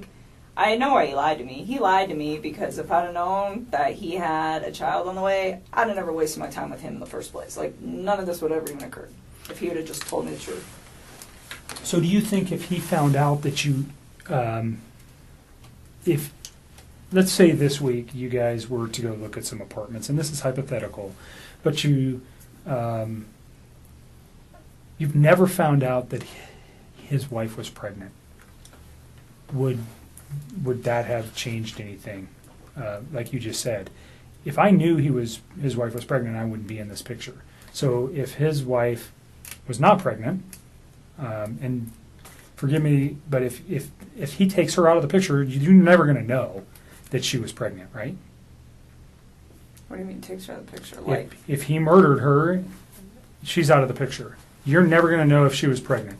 If he can get away with murder, you're not going to... I got divorced from my wife. You say, do you understand what I'm saying here? If she's gone... But this... Don't lead. Hypothetically. Please. Yeah. Don't hypothetically. lead on. If she... Okay. You understand where I'm going. If right, you didn't know... You're leading into right. questions that are nothing with your... If you didn't know, though... Wait, Nick. That she was there. Did you hear what I said? I'm following you. I just want her to answer a question that relates to... She said something that's important. That if he didn't have a child on the way, or if she didn't know that, she would have continued the relationship, right? But he killed his kids. At what point does he think that I'm going to be in a relationship? I'm not talking about the children. I'm just talking specifically about her. If you only knew, if the kids were still here, and he called you and said, "I'm divorced from my wife," and he gets away with this, Do you understand what I'm thinking from his aspect? I still wouldn't do it. I still wouldn't do it because I'd be like, where did she go? Okay. Because I'm under the impression that she's a really good mom. Like, he never bashed her momming skills. Like, no, I wouldn't, no. Okay. No. And you see where I'm trying to take that? Yes. So you guys never had a conversation about the child, period? I didn't know at all. All right. And by your words, if you did know, you would have ended the relationship. Well, because it wouldn't have made sense to me that he's like, I'm getting separated. Oh, by the way, I have a baby on the way. It's like, that's 15 weeks. You are a liar. You're just trying to sleep with me. That's what I would have probably interpreted that as, and I'd have just shut that off at work, and that would have been the end of it. Okay. All right. We can move past that. The week that he comes back from North Carolina, you don't remember, somewhere in the first couple weeks of August. Yeah, I think it was the second week, but I don't remember off the top of my head. So we'll just use August as a time frame. Is that fair? Because you know he left in July and he comes back in August. How many times do you think you see him? I saw him a few times. I saw him this past Saturday. I saw him the Wednesday before that. And he wanted to see me more. I was the one who wanted my space. I was like, nope, your kids are home. Go hang out with your kids. And even on Wednesday, I cut it short. Like, he came and hang out with me for a few hours, and then I was like, go chill with your kids. Okay. I was always like, do really you respectful know of their specifically where you guys went? Did you meet at your house? Did you guys go to any restaurants? Did you go to establishments? Where'd you go? Last Wednesday, he came to my house. And this past Saturday, we went to, what's the name of that bar that we used to go to? It's not the same, the Lazy Dog, but it's the one off of 144th and I-25. I think it's 144th, up there. And it's the Lazy Dog? Yes. Did he ever mention a Rockies game that night? No, I don't think so. But the Broncos were playing. Okay. Which we couldn't see because they sat us in really crappy spots, but it's okay because it's preseason. But, So, do you recall what time you went there? no. I remember, well, kind of. So, he had to get a babysitter that night. Do you know who that was? Somebody who's really young. I remember I asked him who his babysitter was, and he's like, we have two. This girl's only 17, but the other one's out of town. So this girl's going to stay, and she doesn't do overnights. So I got to be back by 10. And I remember her saying that, and him saying that. And I don't know what time he got to my house. It was between, I want to say like 5:30. It might have been 5, but I don't think so. Because I think the babysitter, if I remember correctly, showed up at like 4:30 or something. And he was like, I want to spend time getting my kids acclimated to her, and then I will come. So his children didn't even know her? Oh, no, they knew her, but he was saying like he likes to like stay there for a little while he doesn't just like walk out the door when they show up. It's like a transitional thing. And so that's why I'm saying I don't know how long it was. I want to say like 5:30, and then he had to be back by 10, so he left at like 9 something to be back by 10. So he picks you up. What was he driving? No, he didn't pick me up. He came to my house. We drove my truck. Okay. So he gets to your house. You know what he was driving to get to your house? Off the top of my head, I don't remember. I'm pretty sure he usually drives that Lexus, but he doesn't always park it in my complex because the parking, there's not good spaces. So where you guys pick me up at, a lot of times he'll just park out there because there's room. Okay. So that kind of works so that because there's just not a lot of room in my apartment complex. But off the top of my head, I don't know what he was driving. What kind of truck do you drive? I drive a Toyota 4Runner. Okay. So you guys take your 4Runner to the Lazy Dog. Yep. And you said they sat you in crappy locations. It's just Where were you inside the bar? When you walk in, you just hang a right, and we were like one of the first 2 booths on the right when you walk in the door. It's just not it's a good spot, but just not for the TVs.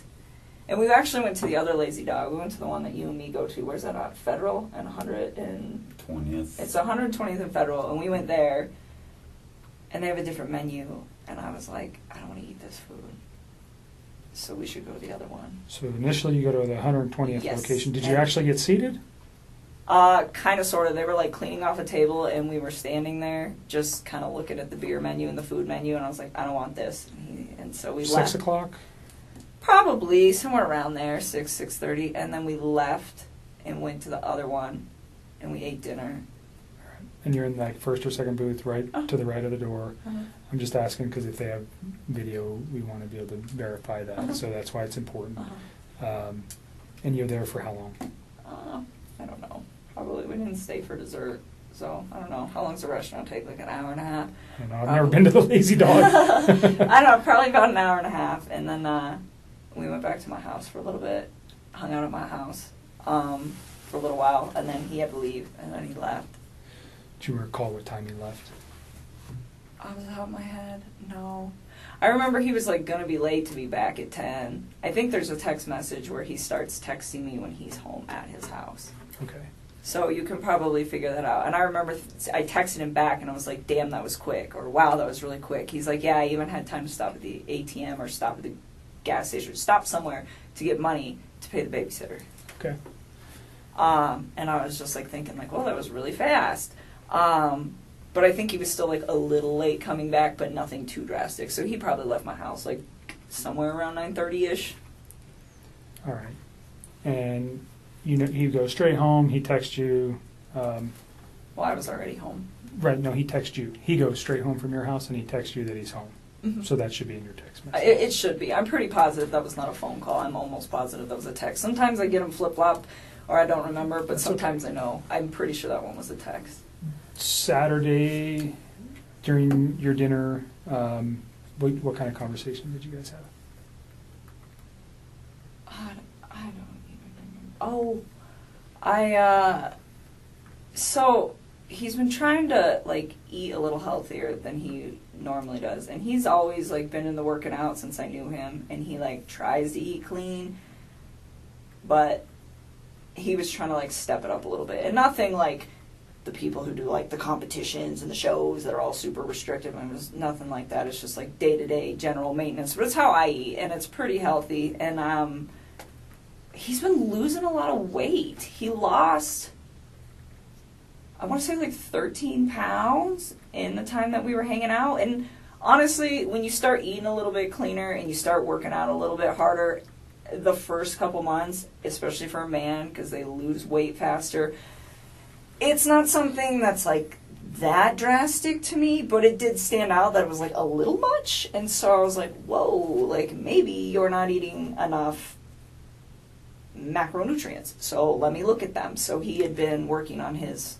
MyFitnessPal app and like programming like all the stuff he eats, and I just started going through them, and I was like trying to figure out like where his ratios were, and we actually spent a lot of time doing that because he'd asked me to do it for him, because I just was at the point where I was like, if his weight loss slows down in a few weeks, he'll be fine, and if it doesn't, then his macros are a little off. It's not like that big of a deal like in the workout community. This is like a very normal thing. But Did you have any other outside concerns, like potential drug use, alcohol use, any of that stuff that led you to go, oh, he's lost an extreme amount of weight in such a short period of time? No, and I wouldn't call it extreme. It was just like, it was a lot. But I mean, when I first started working out, I dropped like 12 pounds in 2 weeks when I first started like hitting it hard with the diet. So the fact that he lost like that much weight, it wasn't, like I said, it was not a surprising amount. I just didn't want it to be like a sustained amount. But no, I didn't think anything weird of it just because of like how interknitted I am with the like workout community, and I know like this is possible. But it just, the thing that concerned me about it, I guess, and it wasn't even concerned, but the thing that like kind of red lighted me like, hey, this might be carrying on, is the fact that his macros were like pretty dialed in. Like I had wrote them and he like didn't stay exactly on them, but his calorie intake was about where it needed to be, my experience anyways, for like what he was trying to achieve. And so I don't know, he didn't seem to have a problem with it. He liked where he was at with all of that. So that was your main conversation Saturday? That was like a big chunk while we were there, is like us actually going through, because I was like going through each item like, why are your ratios off? Do you know where his kids or wife were that night? On Saturday? Yeah, his kid. Well, you know his kids are with the babysitter. Do you know where his wife is? She's in Arizona. Okay. How do you know that? Because he told me. Okay. Do you know what she's doing there? I think she's on a business trip.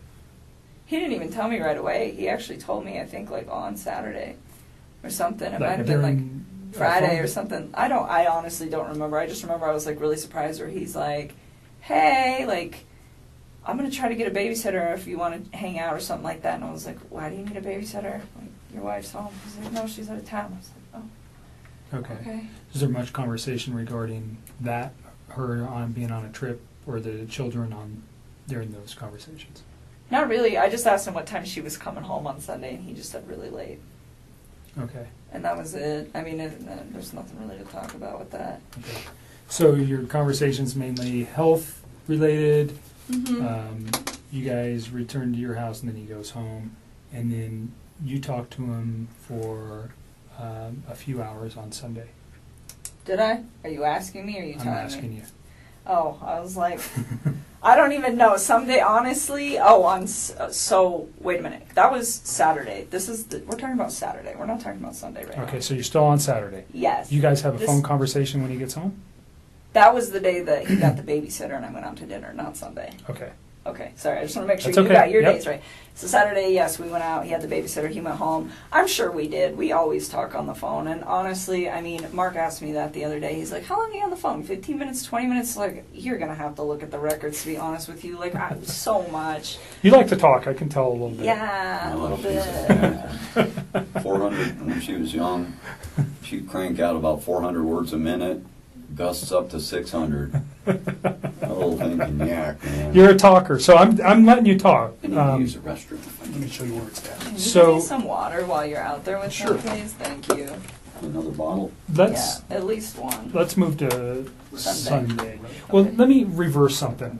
Your conversation with the children, or about the children, was there ever talk about medical concerns with either of the children? Well, I know Cece is allergic to not peanuts, like pine nuts. Pine nuts. So she has a nut allergy. Yes. Did they take meds? Yeah, I know that she had like an EpiPen, but as far as I know, she didn't have any meds. But I never asked. Like, I was just told like she has a pretty severe allergy, and Enough to carry an EpiPen. That's pretty severe. yeah. While we're on this, so when he was in North Carolina, this is all like hearsay now because it's like this is not a conversation. Like, he's telling me this stuff, but who knows exactly what happened. But he went out there to go see his family and her family. And while he was in town, before he went out to North Carolina, I guess his mother had accidentally, like, not exposed her to something with nuts, but had, like, given a product, I think it was like ice cream, to a different kid that could have traces of nuts or something. I don't know. But it was like his daughter was fine, but she was, like, in the range of contamination. And I think his wife was very upset about that. And when he got to North Carolina, he told me that he was supposed to spend like half time with them, half the time with her family, and that was supposed to be what it was. I don't know. But he said that he went to go see his family and they weren't answering the phone for like a day or two before he went out there. And then when he got there, there was a note on the door that said, son, if you step by, we're at the beach. And they ignored him for like most of the time that he was out there. And His own family? yes, his mom, his dad, and What do his you- sister. What's the significance? Do you know why? Yeah, he said, and again, I don't know what is true with this man anymore and what's not, but he told me that, like, leading up to it, I was like, well, why are your folks, like, ignoring you? And I was, like, really concerned about this. Like, every single day he would talk to me when he was out there, and I was like, you talked to your family today? You talked to your family today? Did you talk to your dad? What happened? Did you talk to him? No, I didn't. Or, yeah, I talked to my mom. Well, what'd she say? Are you going to hang out with him? Like, I wanted him to see his people because it's important. Family is an important thing. You know, it just needs to function properly. And Sure. and so I was like, well, and he was like, well, they're ignoring me. And I was like, what do you think happened? And he's like, I'm not really sure, but I think something was said between my wife and them during that incident. And he's like, because The every time peanut or yes, fruit that happened nuts. before he got there, yes. And he's like, because every time that I try to,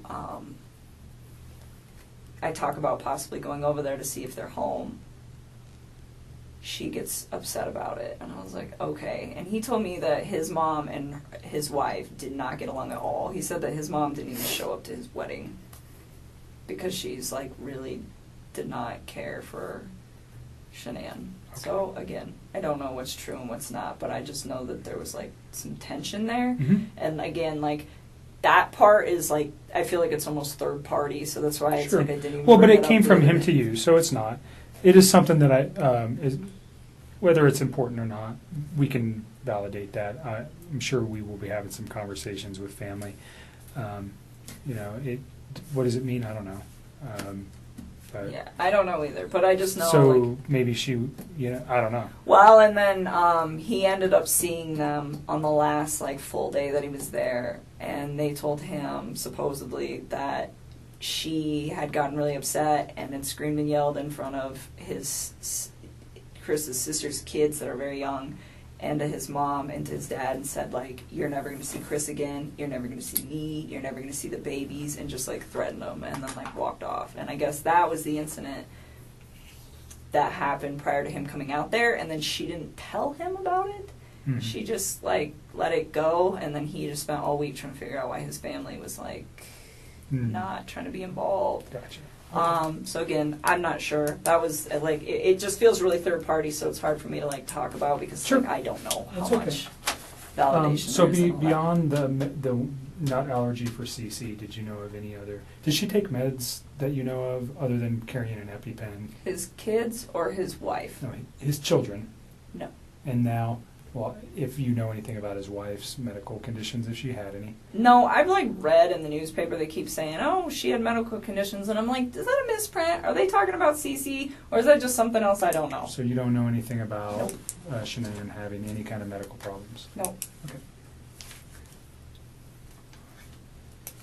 Covered Saturday. So there's a phone call Saturday night, actually, from, it can't be Saturday, it had to be Sunday. I wrote that down quickly. Sunday night. Is there anything else you think, let me just back up, from the Saturday where you guys had a meal at the Lazy Dog to prior for the 6 weeks that you guys were serious? And although your dad's here and I think you're probably pretty comfortable, your relationship with Chris was, can you describe your relationship?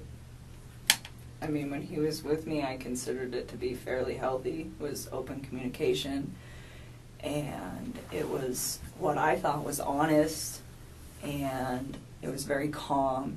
It was respectful. We got along really well. He gave me my space when I needed it. I gave him his, and anytime like he wanted to take care of it, like anytime that his kids could be in like his life for hours or days or whatever, whenever they were home, I made sure that I wasn't a presence in his life so that he could be the best dad that he needed to be. And I mean, I thought what we had, it was very comfortable for me. I enjoyed it. I think he did very much as well. You guys, 6, 8 weeks, 2 months, whatever it was, you guys have an intimate relationship during that time. Yes. Okay. So you're pretty serious. Did he ever tell you that he loved you? Yes, he did. Did you ever tell him the same? A couple times. Notwithstanding that today, because those thoughts may have changed for you, but on, let's go Sunday into Monday or Monday, did you still love him on those days? I think it was something where it was like I said it a few times and I meant it, but he definitely felt the urge to say it to me a lot more than I did to him because it was just all very new to me, and it was like, take your time with this. Like, you don't need to like rush that, you know? Like, I remember when he was in North Carolina and he was like trying to patch things up with his wife, and he told me he loved me, and I was like, don't say that to me. Like, please go try to fit. And I mean, and that might even be in the text too, where it's like, don't say those words to me and then go try to make peace with your wife and lay in bed with another woman. Like, just don't do that. And I was like, it's not that I don't appreciate what you're saying to me. It's like, it just didn't sit right for me, you know? So I just feel like... Almost like an insecurity where you had to say that to you? Or? I don't know. I think he like, looking back at all this now, I don't think he was trying to fix things with her. So saying "I love you" to me seemed like probably something that he genuinely meant. Like, I love this woman, and regardless of where he was going to end up that night. But to me, in the way that I was perceiving things, he had told me that he was trying to fix things with her. So it's just like, this is an inappropriate time, and I wasn't mad at him. And I'm pretty sure that's in the text too, where it was very like calm, but it's just like, it's almost disrespectful, where it's like, please don't. I'm like, you know, if we get to that point where it is you and me, like, yes, you can say that, but don't, not then. Like, that's... So you thought he was very genuine when he said that? Yeah, I did. I mean, and he wrote it. It's in all those cards I gave you. Not in all of them, but Okay. like the later ones. And Thank you. when you said it to him, you said you meant it when you said it. Yes, I just didn't say as frequent as he said it. Like, sometimes he would say it, and I was just like, for me, it was still like very, very new, so I kind of like took my time and only said it when I was just like, this is a really important moment. So you got, I mean, in the short period of time that you guys were together, he Yes.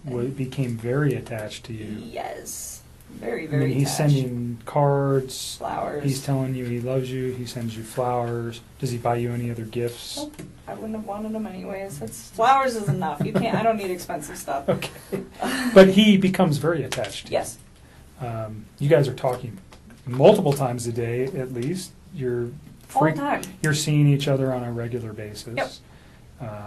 So it's a very and his wife is not around, nor are his children. So there's a lot of time for you guys to build your relationship in this first four weeks or so. Is that fair? Yeah, and even when she was back, I mean, it was still like we were still spending time together. He was still spending time with his children, and I had my own life. Like, I mean, there was one week where I just like went out of town with my friends for my birthday. I wasn't even around the whole like last few days of June up until the 3rd of July. I was like gone, you know. And then there was another like last weekend. I had a friend impromptu come in town from out of state, and I hosted her for a few days. And it's like I still did my own thing all the time. Like, whether he was there or not, like, if my friends were like, hey, we want to make plans, I would tell them, like, we're not hanging out today because I want to go see my mom or my dad. Did your friends know about him? Nope. Why? Because it's like he's with 2 women right now. They don't Okay. need to know about So that. if you had a boyfriend of 4 to 8 weeks on a regular, I don't know if you were married prior or if you had a boyfriend before, but if you had a steady boyfriend, you would have let people know. I think you told me before we got started that you just told your dad about Chris No, I wouldn't recently. have told them. I wouldn't have told Okay. people. It's too early. I mean, people... So you don't tell your friends, hey, I No, got a because boyfriend. people come and go. I mean, Okay. dating scene these days is like, it sucks. I mean, so, no, I wouldn't. I mean, it would have to be something, even with Sean. I think I was with Sean for probably like 6 or 7 months before I brought him home to my family. I mean, I really, Okay. same with, that was the guy I was in a previous relationship with, but I But mean, this one, you were a little bit more. You said he's with 2 women. Was that one of your considerations for not telling anybody about him? Yes, well, I mean, it was like, okay, like this, to me, it wasn't going to be an extended thing. Like, if it got to the point where we were, like, dating for, like, 3 or 4 months and he's still talking about, oh, I'm going to move out and I'm going to sell the house, I think at that point I probably would have just been like, I don't think you're really, like, doing these things you say you're going to do, and I probably would have just, like, left, because at that point, it's not fair. It wasn't fair to me in the first place. It wasn't fair to her in the first place. It wasn't fair to any of us in the first place. You know, it wasn't fair to his family for him to have an affair. It wasn't fair to me to have him lie to me and make me think that everything is going to plan. And still to this day, I don't even know what's a lie and what's not. I don't even know if they were, like, filing for divorce. I don't know if they were putting the house up. I don't even know anymore what is real and what is not. But what I do know is it's just like, you know, that wasn't fair to me either, because if I'd have known not even all the truth, but like obviously some of it, I wouldn't have even engaged in any of this in the first place. And it just, I mean, and that's the part for me, just like on my personal level, outside of everything that is happening, that is gonna affect me long term. It's like, I'm gonna wake up every day and know that, like, this mom and her unborn child and these 2 little girls are not around anymore, and it breaks my heart. It is so, oh my God. And then I have to think about, like, the consequences of his actions and how they affect everybody else. Like, all of her family's impacted. My name is about to be, like, slandered for probably a while. I don't know how long it's going to take to heal, but I would not be surprised if it's going to be hard to go out in public sometimes for a couple of years. And that really hurts me. I'm just like, this is a horrible, horrible thing. Like, how dare you, and people aren't going to understand that. They're going to say, oh, you're the woman that had an affair with this man who took out his whole family. And I take a step back, and it's just like, I didn't know. Like,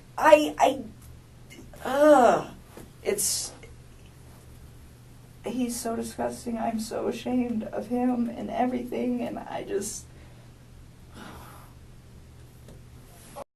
She is more concerned how this is going to affect her life than she is for those beautiful lives that have been taken away forever. All those little girls. They're so little. They're so little. We talked a little bit earlier about getting some help for these things, and we can provide that. Okay. At really no cost. Through the state. One more we just want to make sure there's resolution. Absolutely. That's why we come to you guys to pound it down until there's I'm nothing left. sorry that you're talking again today. I really am. I don't want to put you through any more trauma than you've already been through. There is reasons for everything that we're doing today and what occurred. And I'm sorry. I genuinely am sorry. These are not things that we like to do twice. It's the same thing with other types of victims from other crimes. We want to do it once and we want to be done. Unfortunately, we didn't know yesterday what we know today, and that's why we're here, because we need this video. And I am sorry, because I know it's hard to talk about it. But it's so sad, and she's pregnant. And on our end, we didn't. And they're so cute. They're so little. Like, why? Why? How? I don't even understand how you could, like, bring yourself to do that to somebody who's, like, that big.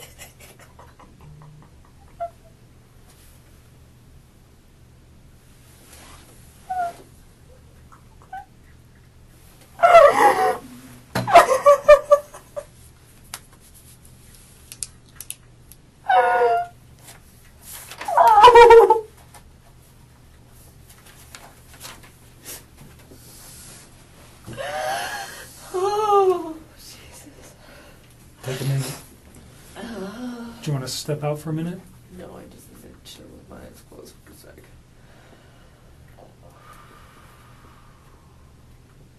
I still cannot believe this is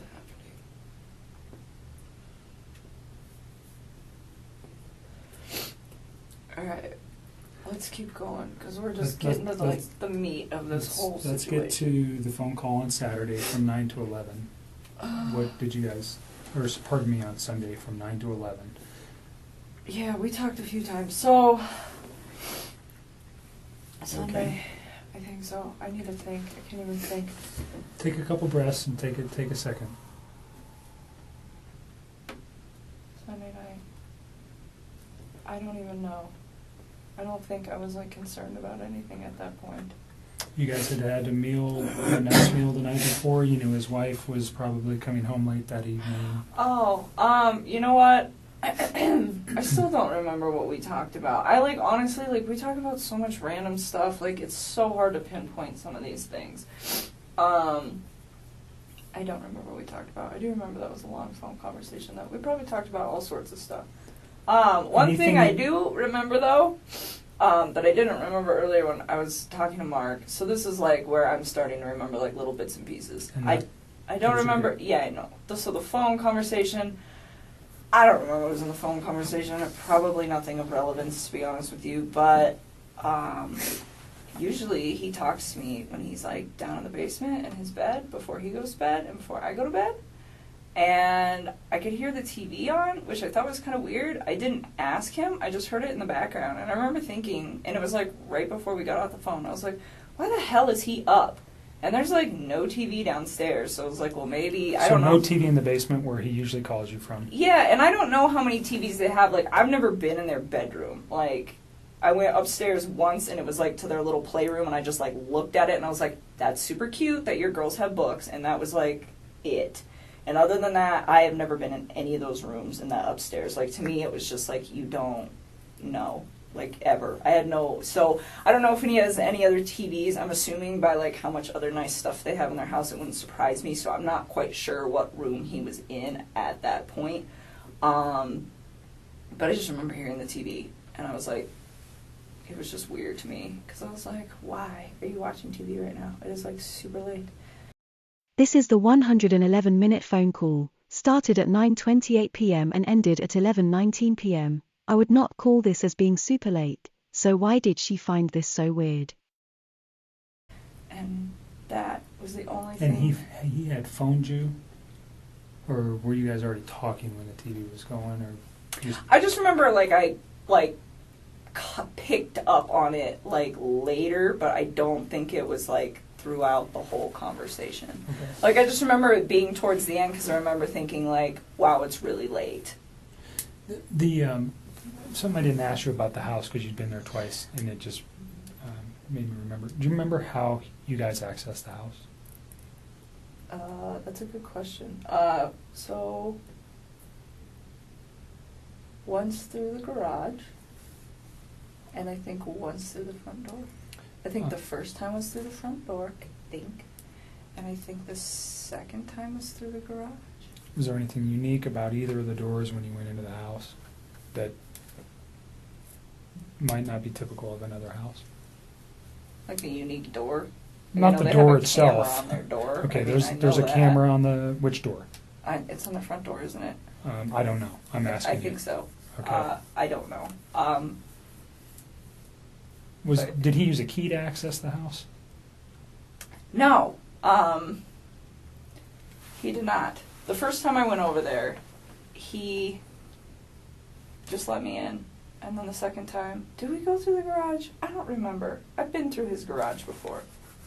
I went through his front door once, though, because I remember he had just cleaned, it was the first time I went through his front door, because he had just cleaned his carpets, and he had moved all the furniture out of the way, and the furniture was kind of in the way of the door. And he's like, the door doesn't open all the way right now. I'll move all the furniture back when the carpet dries. So I do remember that, just kind of offhandedly. Go back in this video to the 22-minute mark and listen to her say, the first time she was at his house was the 4th of July. She said she sat on his front living room floor with him, sorting out his fitness app. Now she is saying the first time she went to his house, he let her in the front door and all the furniture was moved as he had cleaned the carpet, and said he would put it back when the carpet was dry. So did they sit on a wet carpet? Which story is correct, Nicole? And the second time, I want to say we went through his garage, because I remember his garage. I remember, yeah. So he was at the house when you went there. You were never there by yourself. He was at, or no. he took you there. The first time he was already there, Okay. and I met up with him. And the second time we went there together. So the front door, I asked if he had used a key. He let me in. Okay. So there's a, those keypads where you can enter an access code. Do you remember seeing that on his door? Like, I want to say vaguely, but to be honest with you, I don't remember. Like, he let me in that day. That So was he never gave long you ago. he never gave you the code to access his home? No. Okay. Not at all. You talked about a security system. There was a camera on the front door. Was that just like a, what a Ring doorbell is that goes to your phone? I don't even know what it looked like. I only Okay. know that it existed either because A, I wasn't paying attention the first time I was over there, but B, because of all the stuff that's going on right now. That's the only reason I know Okay. it's in Did you remember existence. seeing any cameras anywhere in the house? No. Okay. Did he ever tell you about the alarm system or give you an access code to the No. alarm system? No. I wouldn't have asked for that. I wouldn't have wanted that anyways. Sorry to regress to that. No, you're okay. Go back to the phone call, or where you noticed the television in the background of the Yeah. phone call. Yep. So I didn't know what room he was in, but I was just like, I just thought it was weird because he's always like, before I go to bed and I lay down, he's always like kind of trying to do the same thing. We just talk. It's like a really chill thing till one of us is about to pass out, and then that's like the end of it. But it was strange because I was like, the TV's on. I remember I was thinking, I was like, maybe he's waiting up for her, and then I was like, maybe not. I didn't know. It wasn't something that like alerted me. It was just different from his standard operating procedure. Because whether his wife is home or she's gone, he's always got kind of like the standard op when he calls me. So that's why it was kind of like unique. Okay. Because it doesn't really fluctuate when she's there and when she's not there. He's pretty like free reign with what he does. Mm-hmm. So anything important that you recall during that conversation about the children, about his wife, about what he was doing the next day, what he had planned, anything like that? Did he tell you any of that information? I remember he told me he had to go to the field and not to the office on Monday morning. Okay. Did he specifically say where he needed to go on Monday morning? No, I don't ask him for those sites. There's like, Anadarko's got like thousands of sites. If he were to tell me, I wouldn't even They're know. just like random numbers and stuff, right? Well, he told me, he said, I got to go to a site. I got to go check out like a valve or something where they think that they had a release. Something like that. Did he mention the town or anywhere? No. He just told me that that's what he had to go do. He's Okay. like, he was like, I won't see you in the office in the morning. Because I see him, but I don't actually like talk to him. Like I will go in the cafeteria, I will put my lunch in the fridge, and him and his whole team are sitting in there, and I don't talk to any of them. I just walk out. But anyways, yeah, he's like, so I won't see you, I'm going to the field, which is not an uncommon thing for the ops guys to like just go straight to the field. Like it happens. Like typically they go to the office, I would say like 3 or 4 days a week, but there are days where him and his other team members are not there. Or like I'll get in there and some days the cafeteria is packed and they're all there. Okay. And other days I get in there and there's only like 3 or 4 of them. So it didn't cause you any concern that he said, No. I'm going to the field on Monday, I won't see you. That wasn't, No. that's it happened didn't- before. Yeah, I mean, Okay. it wasn't something, and it's not just him, it's like that whole team. Like, you can just tell when they've got, like, a lot going on, because I'll walk in and there'll be, like, 2 of them, as opposed to, like, 6 or 7. Do you know what he did Sunday during the day? I don't even know what I did on Sunday during the day. I am so tired. Let me just think about this. Daniel came over Friday, I hung out with him Saturday, and then Sunday... When did Jim come in? Monday. Huh. Jim got here Monday. What did I do on Sunday? I am like drawing a blank. I'm really tired. I don't know. Can I get back to you on that? Did you guys have any conversations on Saturday night during your meal, what he might be doing on Sunday? I'm sure we did. I don't know why I'm drawing a blank because I haven't slept. If I say that he may have done something with his children, would that refresh yes. your memory? He went to a birthday party. Okay. Did you know whose house he was going to? Nope. But I know that they had a water balloon fight. Okay. He had one, or his children? His children did. Okay. He said he used to get really into it. He said he got like really interactive with his kids. He's like, some of the adults don't really spend a lot of time playing with the kids, but We I went always to do. the museum on what day, Saturday or Sunday? Sunday. Okay. That's right. So Okay. that's what I was like, was I hanging out with you? God. Very So memorable event, huh? We, was, me and him and my stepmother and my wife sister yeah. went to the museum. And What that's museum? right, the Denver Museum of Nature and Science. And they went to brunch prior to that, and I skipped brunch, and I went to the gym. You shouldn't have. It was good. I had to do core day. That was the last time I worked out, actually. That's so what I we did- did Sunday. Okay. Yeah, so core day, and then we went to the museum, and then When did he tell you about the water balloon fight on Sunday evening during your conversation on the phone? I think so. Okay. So think you don't so. know whose house he went to on Sunday, No. but you knew it was for a child's birthday? Yeah, and he had told me about that in advance, really. So I don't know if it was Saturday that he had told me that he was going to go that birthday, or like Friday. I just remember he was like, "I got to go to this birthday party Okay. with my kids." Any other conversation that makes sense? I mean, honestly, at this point, I'm really tired, so I know there are certain things that I need to tell you guys that we'll get to as these days progress. Yep. But in all honesty, if it doesn't stand out to me now, Today? it probably That's fine. wasn't relevant. What about that 9 o'clock thing you were telling me on Monday? Oh, that he told me? What 9 o'clock thing is Dwayne talking about? We never hear any more about this as they don't mention it again. Oh yeah, well we'll get there. We'll get there. We're still on Sunday. So we're on night. Sunday.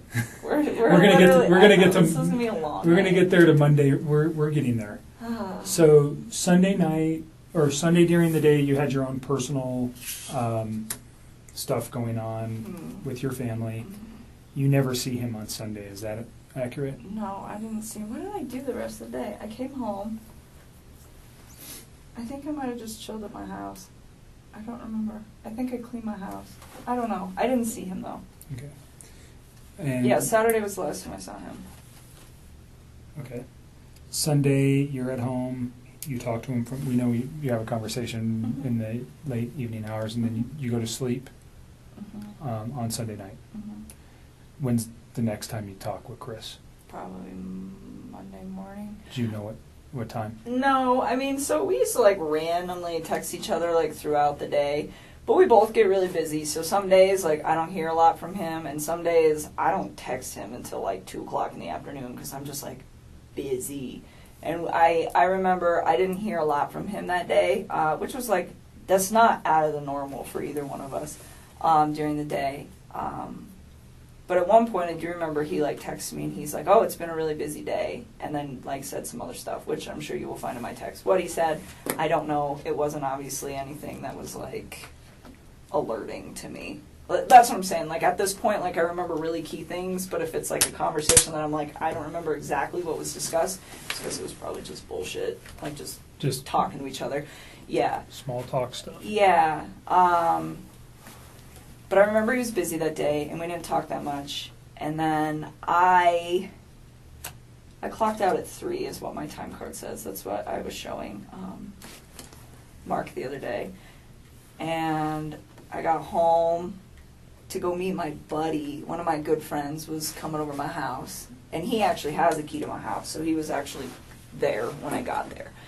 And Who's that? My friend Jim. And so Jim came over. And I got home, he was there, he had like just walked in the door, and I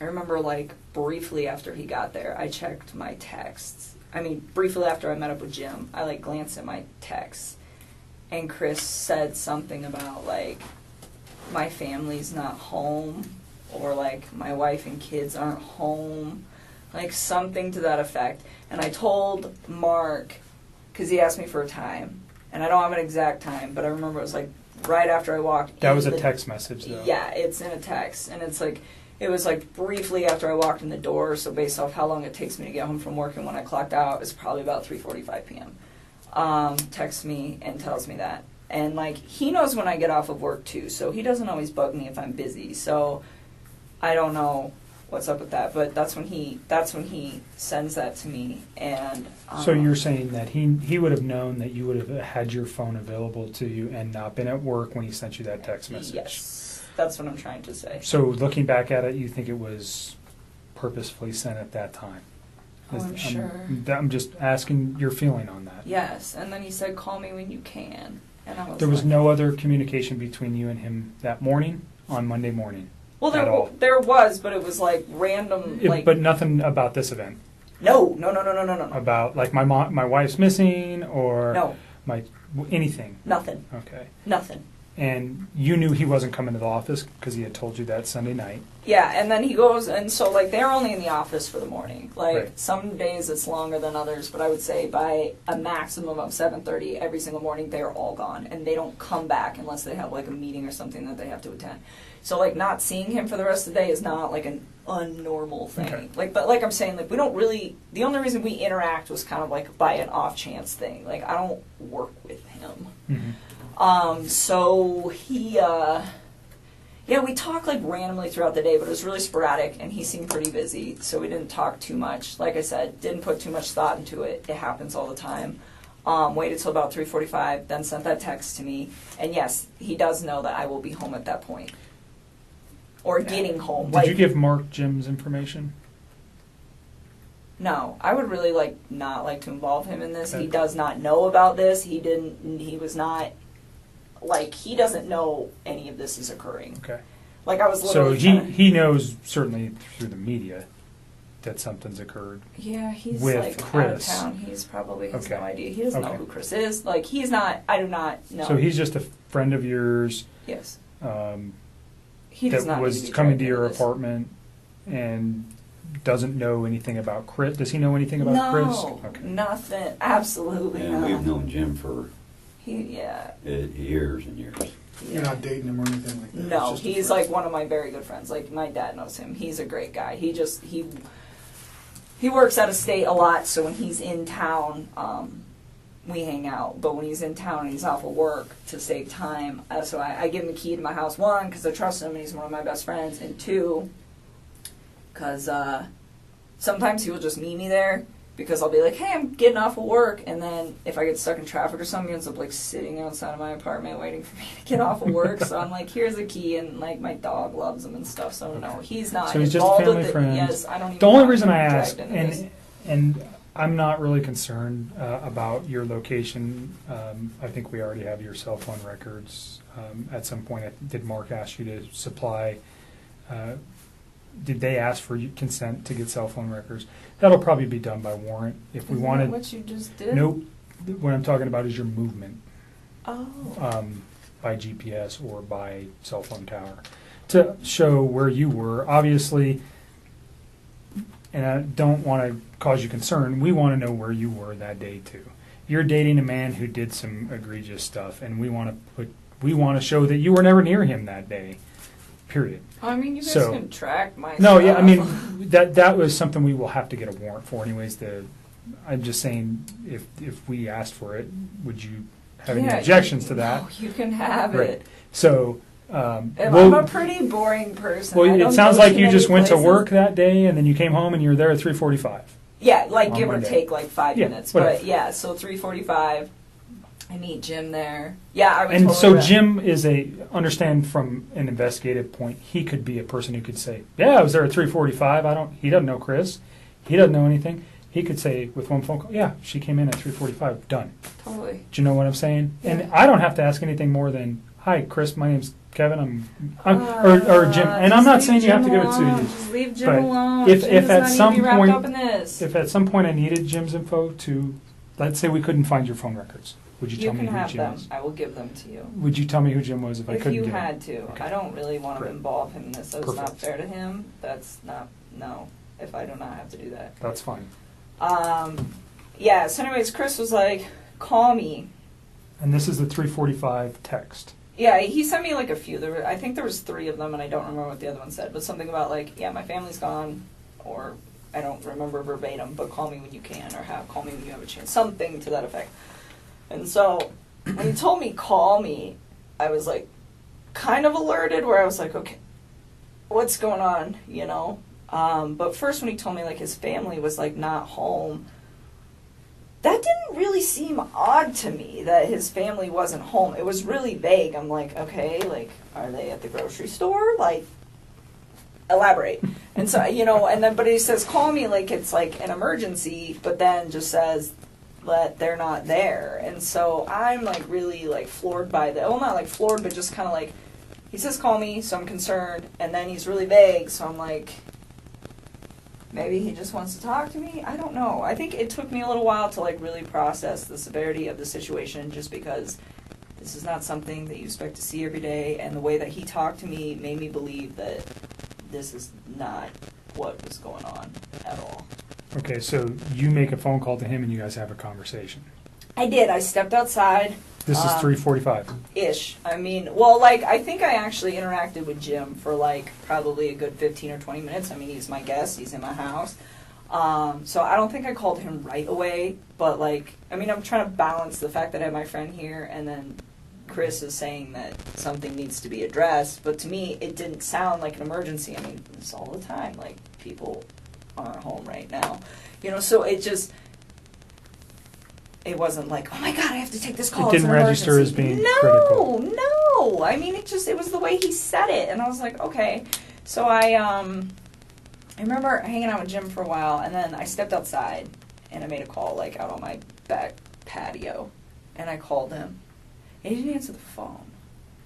And then he texted me back, or no, did he answer the phone? I don't remember. I think he missed my call, and then he called me back, or he just answered. Either way, it was a very short talk to him where he was just like, I have to go, the cops are here, and I don't remember if he said that on the phone or over text. That's I don't okay. even, I'm so tired. That's fine. You don't But need either the way, different, like, it's the just cops, the context. Yeah, I mean, you guys will figure it out. The cops are here. And I'm just like, all right.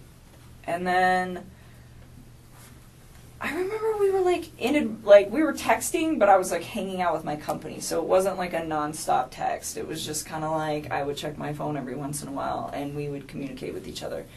And he was just saying like they weren't there and that her friend Nikki was there and that her friend Nikki had called the cops. And I'm like, why would this girl call the cops? And like, I honestly do not remember the order of operations on all of this, but I'm pretty sure the majority of our conversation that night until my friend Jim left the house, which was probably pretty late, I don't even know what time, like 9 or 10, was all via text. So you should have this via text. Like, Okay. I don't think we started talking again on the phone until like after my company left. And he was like, I don't know, he just started like giving me details about stuff, and I don't remember what order, but he was saying like Nikki was really upset and that the cops were there and that they were like searching the house, and I was just like, what? You know, like what? Why? And he was telling me that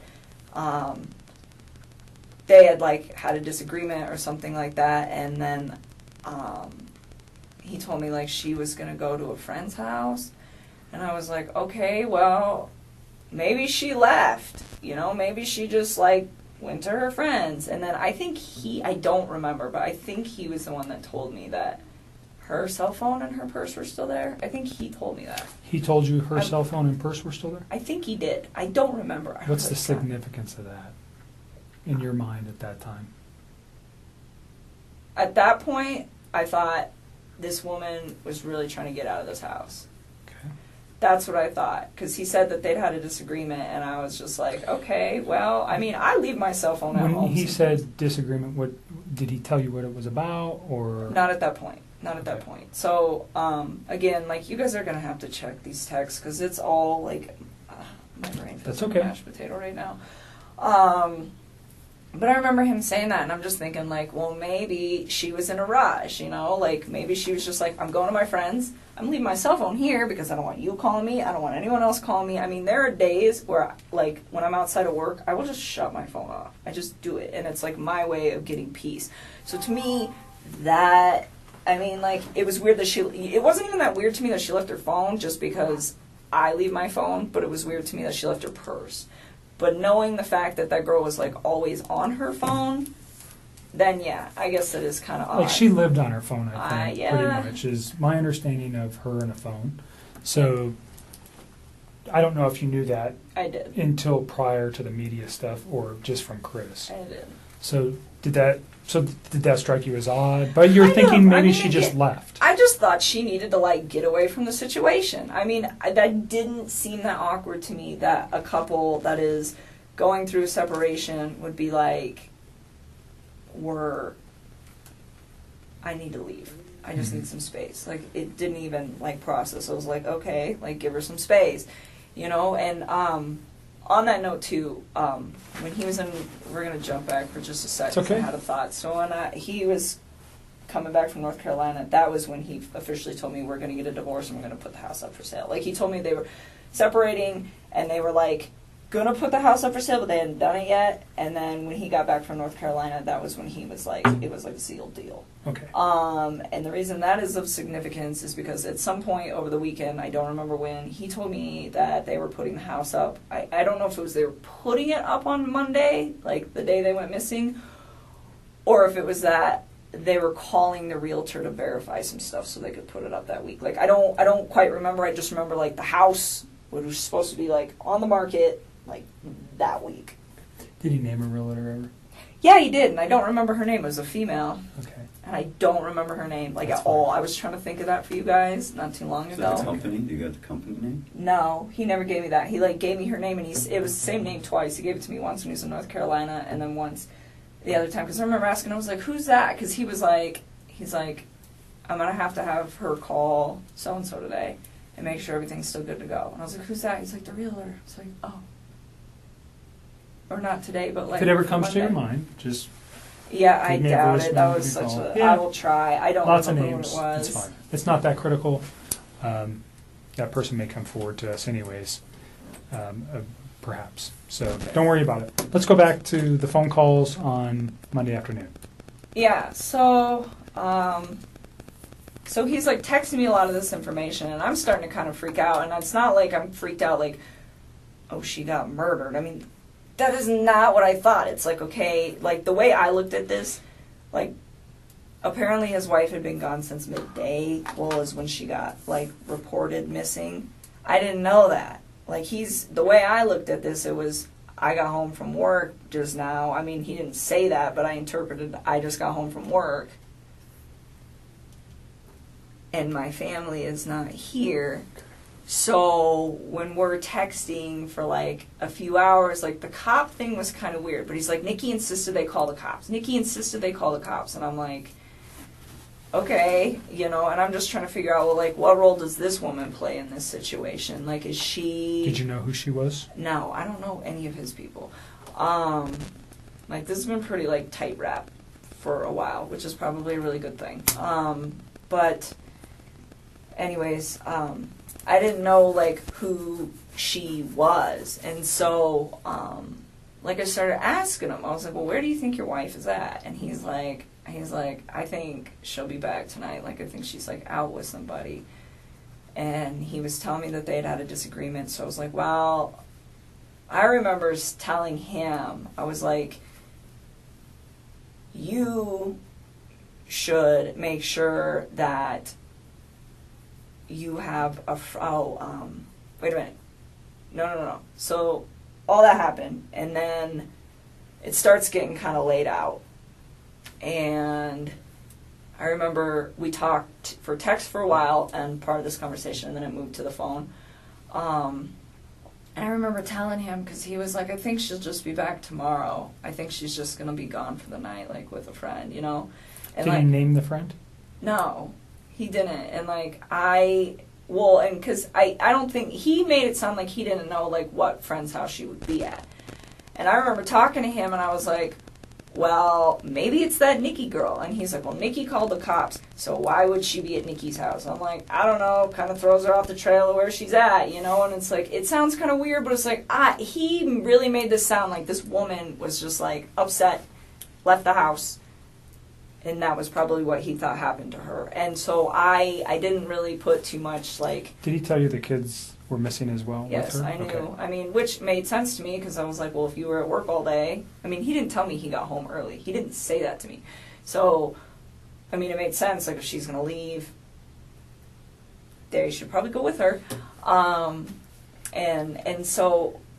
I don't know. I feel like I wish I should have, like, processed all of this earlier, but I just don't feel like when one of my friends is gone, I'm like, oh my God, they got murdered. We should address this. Like, I haven't heard from them in 4 hours. It's not a typical thought when somebody just checks out for a day. No. So it got late at night, and, like, I remember telling him, I was like, he's like, I think she'll be back tomorrow. And he was going to go into work, and I told him not to. I was like, you need to stay home, and you need to help the cops. I'm like... and you need to wait for her to come back. And he's, like, telling me, like, well, what if, like, she comes back and she sees my truck? And I was like, you know what I would do? I was like, I would ask one of your good friends who's off of work tomorrow to come over this house and hang out with you while you're here. I was like, and go park your truck down the street. I was like, so she's upset at you and she wants to come back. I was like, but she doesn't want to be here if you're here, maybe. I was like, if she comes back, I was like, and she doesn't see your truck, maybe she'd be more willing to come in the house.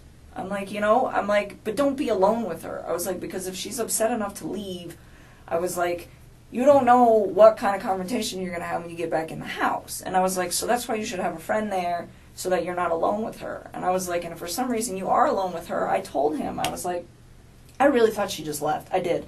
I was like, get your phone, put it on video and put it in your pocket. And I was like, and just zip it up. And he's like, why? And I told him, I was like, because you can voice record. I was like, so if she comes home, I was like, and you two are still like, you know, if there's some choice words being said, because you guys obviously got into like something that's, you know, early Did he in the ever morning. articulate what their argument was He did, about? and I will get there. But, you know, I told him, like, just be prepared. You know, because at this point, like, it wasn't like I was, like, trying to make her to be a bad person. It was just, like, I didn't know what was going on. I assumed that she had left. So I was like, well, when you get back, because I knew that they were going through a divorce, it was like, just cover your bases, you know, try not to be alone. And if you are, just record what you guys are talking about. So, like, at the end of the day, like, nothing bad happens to you, you know? And, like, that was kind of how I processed that whole situation. And so, he was like, all right. And then, she didn't come home that night. That was Monday night, right? Yes. We're talking about Monday. Monday night, yes. And he told me this is what he told me they talked about, and I realized that this is like total bullshit, and I think he's telling you guys a different story. And I think the reason that he's telling me what he's telling, I think the story he's telling you is probably slightly more accurate than the one he told me on this case, and the reason is because I think he was trying to save his ass with the fact that she's pregnant. So he told me that she had asked him to wake her up before he left for work on Monday morning. And so I don't know if she did that on a text or how it was supposedly communicated.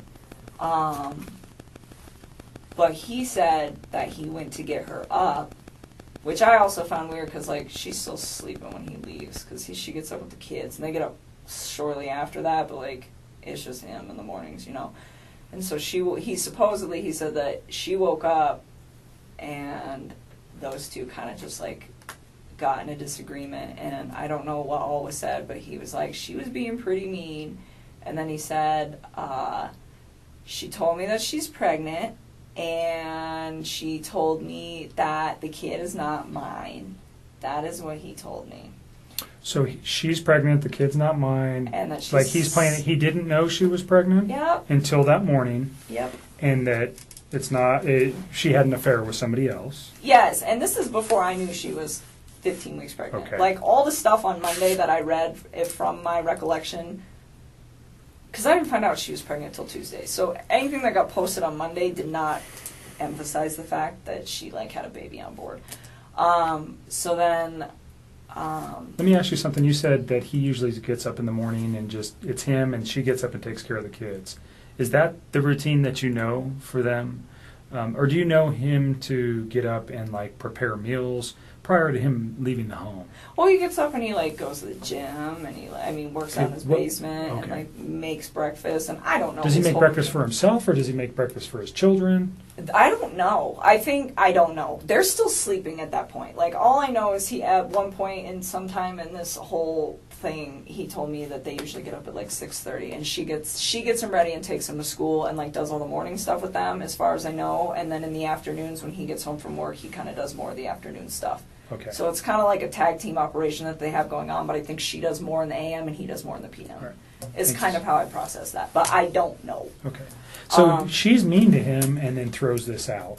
Yes. That she's pregnant from another man. And I said, do you believe her? And he was just like, he said something about, like, oh yeah, like she kind of looked like she was showing when we were in North Carolina, but I wasn't sure. And I'm like, so you think she's pregnant? And he's like, yeah. And I was like, do you think she's, like, having an affair? And he's like, I think she said that out of spite. And he's like, and I was like, okay.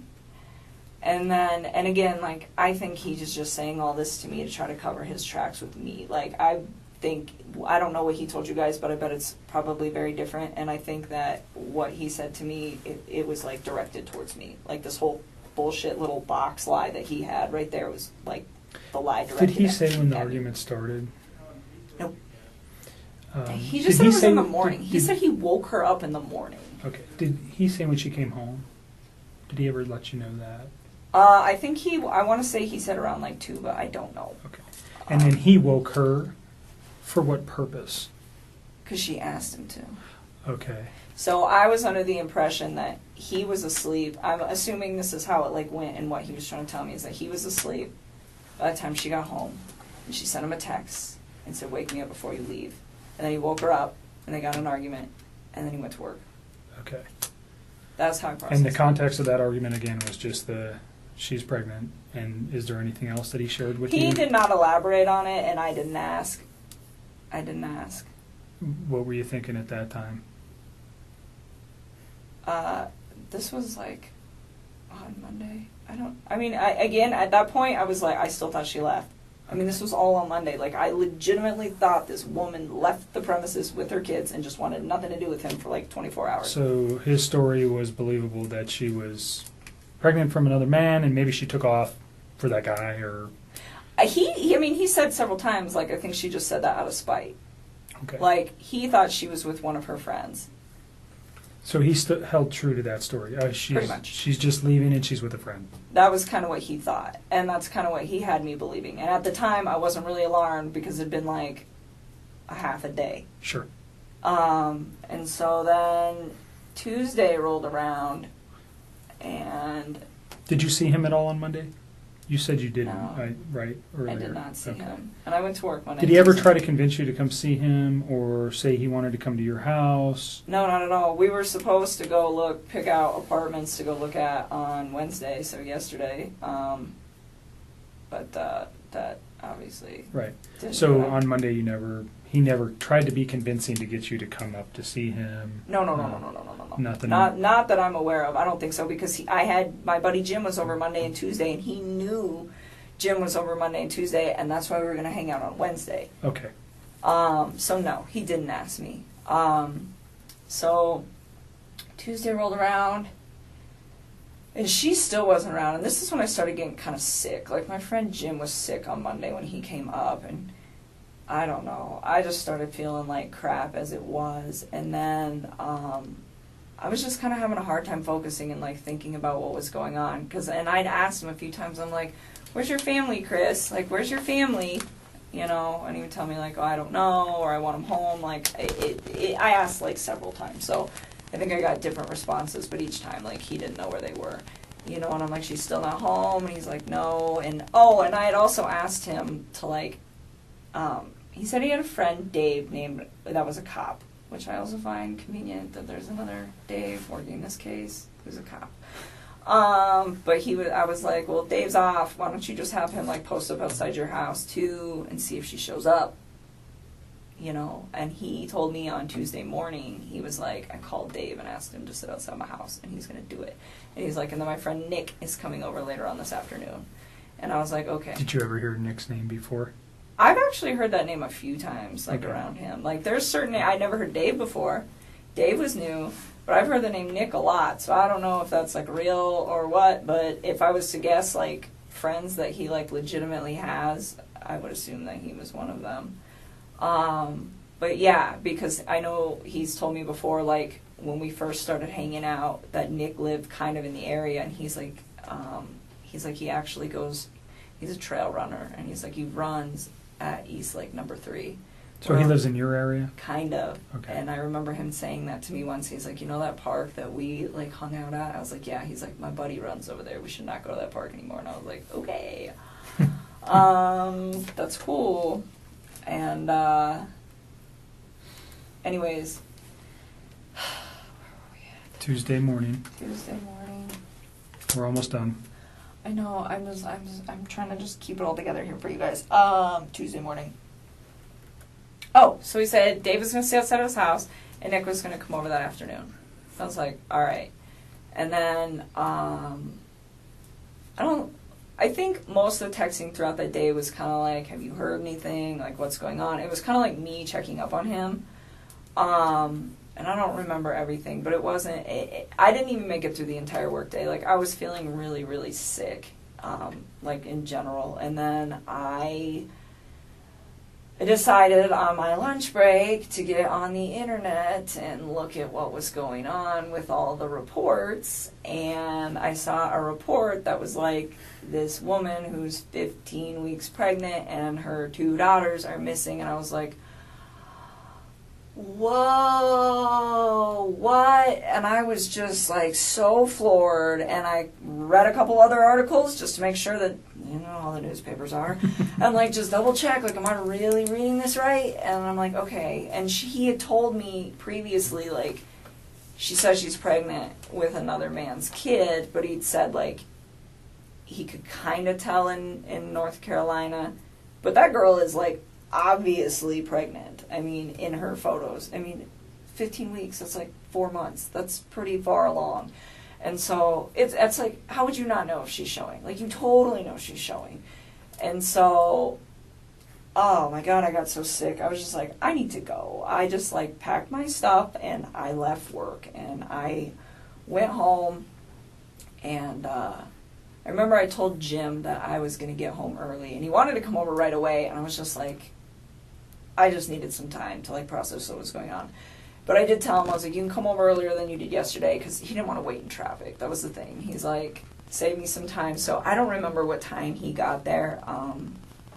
I probably still have that text, because I don't have any reason to delete those. But he came over a little early, but I did have like a gap of time in there. I don't know how long it was. I bet it was like from the time I got home to the time Jim got there, but it was probably like, I don't know, hour and a half maybe, somewhere around there.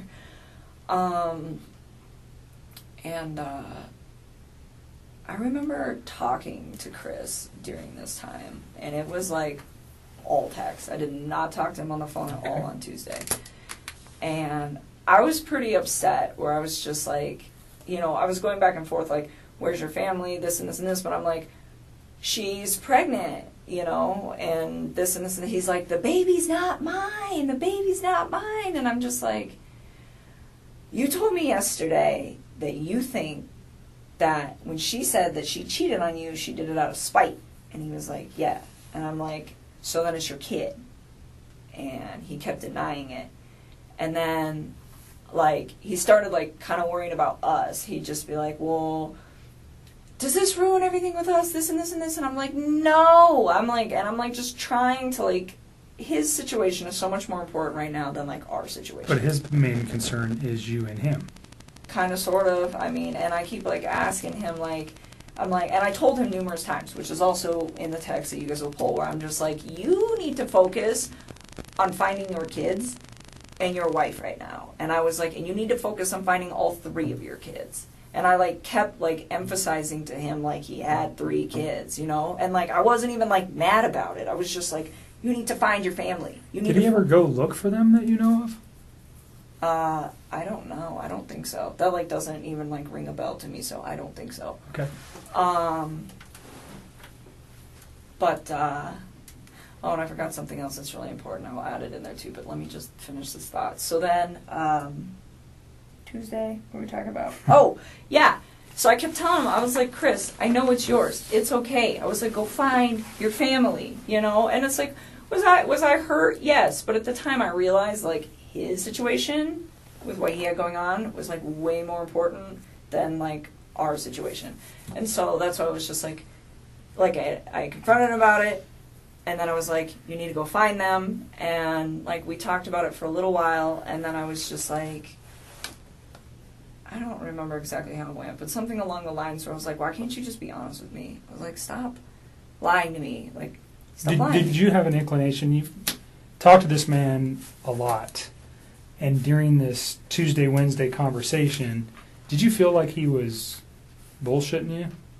A little bit, kind of, yeah. I mean, because he was like, not Monday. Monday I did not. But Tuesday, yeah, that's when it all started to click. I was like, oh my goodness, because he was like, well, like, he just didn't seem as, like, concerned as he should be, and he was, like, super worried about shit with us, and I'm just like... So concerned about his family and overly concerned about your relationship. Yes. Okay. And I kept, like, trying to put it on the back burner, and shame on me for bringing it up in the first place. I was just really taken back, like, wait a minute. she's 15 weeks. Like, how would you not notice that? Like, I was just like, I was confused. And I was also like, is he lying to me? And I kind of wanted to know because I realized that, like, there's a situation at hand here, and I'm just like, what is going on? You know, and for part of it wasn't even like me trying to find out because I'm upset. It was almost like me trying to find out because I'm like, is there something else I'm missing here? Like, I felt like there was like pieces to this puzzle that I didn't know existed that were like not in place, and it was strange. And so, anyways, I told him, I was like, be honest with me. I was like, don't lie. And I don't remember exactly how it went, but I was like trying to emphasize, like, stop bullshitting me. So he told me the truth. And he told me it was his, and then he knew about it. Okay. I was like, okay. And then he asked me again, like, did that ruin everything? And I was like, no, it didn't. And in the back of my head, it's like, yeah, I'm done. I'm not dealing with that. Don't lie to me. But his situation is so critical right now that's like, I'm not going to like ruffle his mental feathers because they're already like really ruffled because of the situation. So like out of respect for his mental health, I just like dropped it. And I just kept telling him like, we're okay, we're okay, we're okay. But how many times do you think he asked you during these phone calls? Oh, it wasn't phone call. This was text. Pardon me. Text Tuesday. Text Tuesday. How many times do you think he brought up your relationship and if you guys were okay? Probably like 2 or 3 times. And how many times did he bring up concern for his children or his wife? I think he brought it up a lot too. I mean, he kept telling me that he was like worried about them. Okay. I mean, it happened. It wasn't like he was just like spaced out. I mean, he was definitely showing that too. I was just surprised that he was like also showing it for me, because at that moment, if I had some crazy stuff going on with somebody in my family, I would be putting all my relationship stuff on hold. Like, look, like, baby, I got to deal with this. Someone in my family is missing. When I find them, we will talk. And that would just be it. But that's just me. I mean, that's how I would address the situation. And that's kind of how I've been, like, gauging how I handled Monday, Tuesday, and Wednesday is, like, what would I have done? Sure. You know, and kind of, like, that's why, like, I didn't contact you guys on Monday, because I probably wouldn't have done that for one of my friends. And not that I'm cold-hearted. It's just, like, that's just not how me and my friends work. So it didn't, you know. So there's extenuating circumstances that you wouldn't have known that caused her friends to be concerned. Mm-hmm. Just so you know, there's nothing wrong with you for not going, oh, something's wrong, and calling the police. The people that provided the information to the police initially had way more information about her than you do.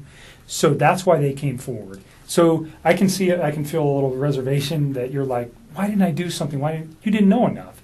I think a normal person on Monday, a reasonable person is just going, shit, this woman's, whacked out relationship with her husband. She's got 2 kids. Now she's pregnant. She just takes off. So don't blame yourself for not making a phone call to the law enforcement or going to the police. You didn't know anything. So I'm just trying to help you get past that. Don't worry about it. Okay. It's not, the people that came to us had way more info than you did regarding what was happening with her life. Okay. Okay. So don't beat yourself up over that. Please don't. Okay. And then so Tuesday, after that conversation, I told him, I told him to delete his text because I knew he was like going crazy texting me, and I didn't want any of his friends to see him texting me because I don't think they knew about me. Oh, so that's why you told him to delete his texts. So his friends wouldn't see. I can't imagine any of them would get his phone and look through his text messages. Who are you trying to kid? It had nothing to do with you guys. It was just like, and you'll see him, The secrecy of your relationship. Pretty much. And I just feel like he was texting me so much openly, and he had friends there that I was like, I didn't want them to see that. And so I was trying to get him to slow down. And then I told him too, after he lied to me, I was just kind of I was done. And I was trying to find a way to get away from the situation without alarming him or panicking him. So I told him everything is all good. I'm still here for you. And I feel bad because I lied to him, but I just try to keep him calm. And then I told him contact me once they find your family. And then we'll talk. That was Tuesday? That was Tuesday. Okay. And he sent me a text back saying something along the lines of like, what did he say? Something like, please just think of, and like I kept telling him I was scared. I was really freaking scared. In fact, that's another thing I miss. See, I'm so tired. Monday night, like, I called him back in the middle of the night because I could not sleep. I could not sleep at all. And I remember when I called him, he sounded like he was sleeping. And I was like, how the hell can you sleep right now? I think that's exactly what I said to him. And he was just like, I'm just kind of dozing off and on the couch. And I just remember thinking, like, I haven't shut my eyes yet. And this is not even my family. And so that happened on Monday night. So then I was going somewhere with that had to do with Tuesday. I forgot what it was. I'm so sorry. Take a breath and relax. We're almost to Wednesday, and then we're out of here. Yeah. So then, So then once he lied to me, I just really trying to like push him away, and he was like, just don't forget like the person that you knew me to be when you were with me, or something like that, and like. Was that strange? It just kind of sounded almost like a farewell, and like I didn't think it was too weird because I was like, I think he realizes that I'm really upset that he lied to me, and I think he's aware of the fact that I'm probably about to walk away from him. So I think that was like his way of like saying goodbye. So it didn't really seem strange in the context of what was going on between like the him and I part of stuff. And then, and I kept asking him too, like, what did you do, Chris? What did you do? And he was like, I didn't do anything. And I'm like, where's your family? And like, I asked him that. I don't know if I started doing that on Tuesday or if I started doing that on Monday. But I think it was Tuesday, because I don't really think I was that alarmed on Monday. And then, so that was supposed to be like our final sign-off text. And then Jim got there at my house, and I was hanging out with Jim. But I was still, like, in my head, just kind of, like, stressed out. And I remember I, like, walked out of the room, went in my bedroom, and texted Chris one more time. And I told him, I was like, if you did something bad, I was like, you're going to ruin your life. And I was like, and if you did something bad, I was like, you're going to ruin my life. And I was like, and I promise you that. And he responded back to me, and he's like, I didn't hurt my family, Nikki, and that was like the last text. That was the last time we ever talked. And I never said another word to him after that. That was Tuesday. That was Tuesday. And then he left me alone. He gave me the space that I asked him. He respected it. And he didn't, like, mess with me at all. Was that a phone call where you said? No, that's all Tuesday. Text Tuesday. Text Tuesday. Call it All text Tuesday. Okay. Everything was text. I did not talk to that man on the phone at all that day. I mean, I don't think so. I'm pretty sure it was all text. And then... So at that time in your mind, if you said that, what are you thinking? What were you thinking, that he maybe did something to his family? Yeah, I started getting really scared. What caused that thought? The fact that he lied to me. Okay. And that she still wasn't home, and it was day 2. Like, I figure if you're upset for a day, you leave for a day, but you come back. And she wasn't back. And it was, like, midday. And not only that, but, like, she doesn't have her phone. She doesn't have her car. She doesn't have the kids' EpiPen. She doesn't have any of that. So what I'm thinking in my head is, like, for a night, if you're really upset, somebody comes one of your friends picks you up, like, okay. But I can't explain that for 2 days. Like, that just doesn't, like, logically process in my mind as something that any woman I know would do. The one-night thing, I know women that would do that. But the 2-night thing, no. And so I'm like, she's still not back, and he just lied to me. And it made me, like, I just started getting scared. And I remember, like, telling him that throughout the whole day. Like, I don't even know how many times I texted him that. I wouldn't be surprised if it's, like, 8-10 times. Where I'm just like, I'm scared, I'm scared, I'm scared. And one of the last texts that I sent to him, too, I told him, I said, I'm scared because I feel like I don't know who you are anymore. And his response to that? I don't even remember, to be honest with you. I think that was, like, in that, like, sign-off text that I sent to him. Okay. But I mean, I was like kind of scared.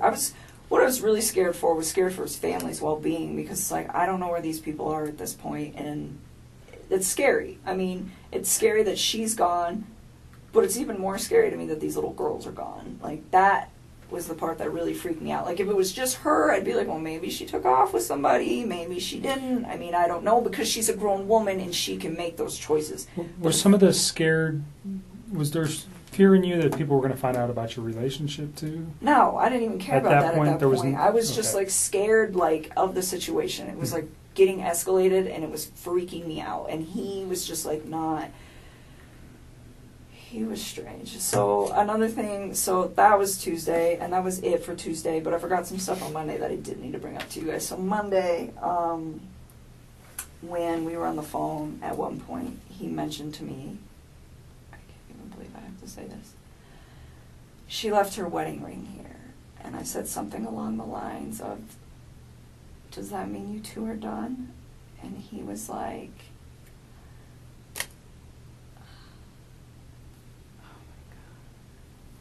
he said, how much do you think it's worth? And I was like, remember hearing him say that and being like, what the fuck? And I remember thinking to myself, like, I don't even know how to respond to this. And so I was like, I don't know, pawn it, man. And I was just like, I pawn jewelry all the time. I was like, I pawn jewelry a few times. I was like, it's not worth shit, though. And I was like, so I don't know if you really want to do that. And he's like, no, I think I'm going to get it appraised. It's a nice rock. And I was just like, okay. And it was, like, really awkward. And that he, was like, on Monday? That was on Monday night. And that, to me, was, like, it was kind of strange. And then the Tuesday lying thing. Like, I'm telling you, it started, like, Monday night, him saying that was why I couldn't sleep, because he made the comment about the wedding ring. Okay. And then Tuesday, her still not coming home, and then him lying to me. And I was just like, oh my God, like, what if something happened? And it was, like, really hard for me to When you say, what if something happened, what were you thinking? like, what if somebody took her? Like, could he possibly hurt her? And that was, like, the first time that I really, I think, genuinely considered, did this man hurt his wife?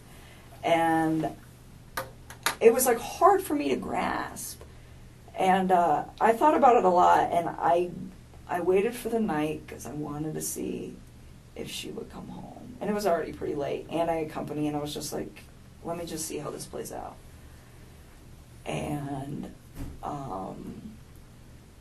my buddy Jim left, I don't know, probably like 9 or 10. Probably it's like the same time he always leaves. And then I couldn't sleep again. It was really bad. And I woke up in the morning and I saw the interview that he had with the newspapers. And he just looked really different to me. How so? The light in his eyes is gone. They're like a different color now. It's like he has no soul. I swear to God. I saw it and I was just like, look at his eyes. I saw his mugshot. They're not even the same color. Like, when you guys retrieve the pictures that are on my phone, look at his eyes then compared to now. Like, it's the scariest shit I think I've ever seen in my life. It freaked me out. I was like, that's not even the same man that I know. And it was really uncomfortable. But anyways, I saw that report in the morning, and I was just to the point where I was just like, all right, like, something happened. This woman is missing. Whether it was him or someone else. I know, like, a woman went missing not too long ago in Longmont. Like, I think it was like 2 months ago or something like that. And you guys, not you guys, but somebody up there called off the search on her. I don't think they ever found her. So I was like, I don't know, maybe that's connected, maybe somebody came and got her, maybe he did something. I don't know, but I knew, like, it was a problem. And at this point, I was like, I'm in a very messy situation with this man, and I don't know what to do.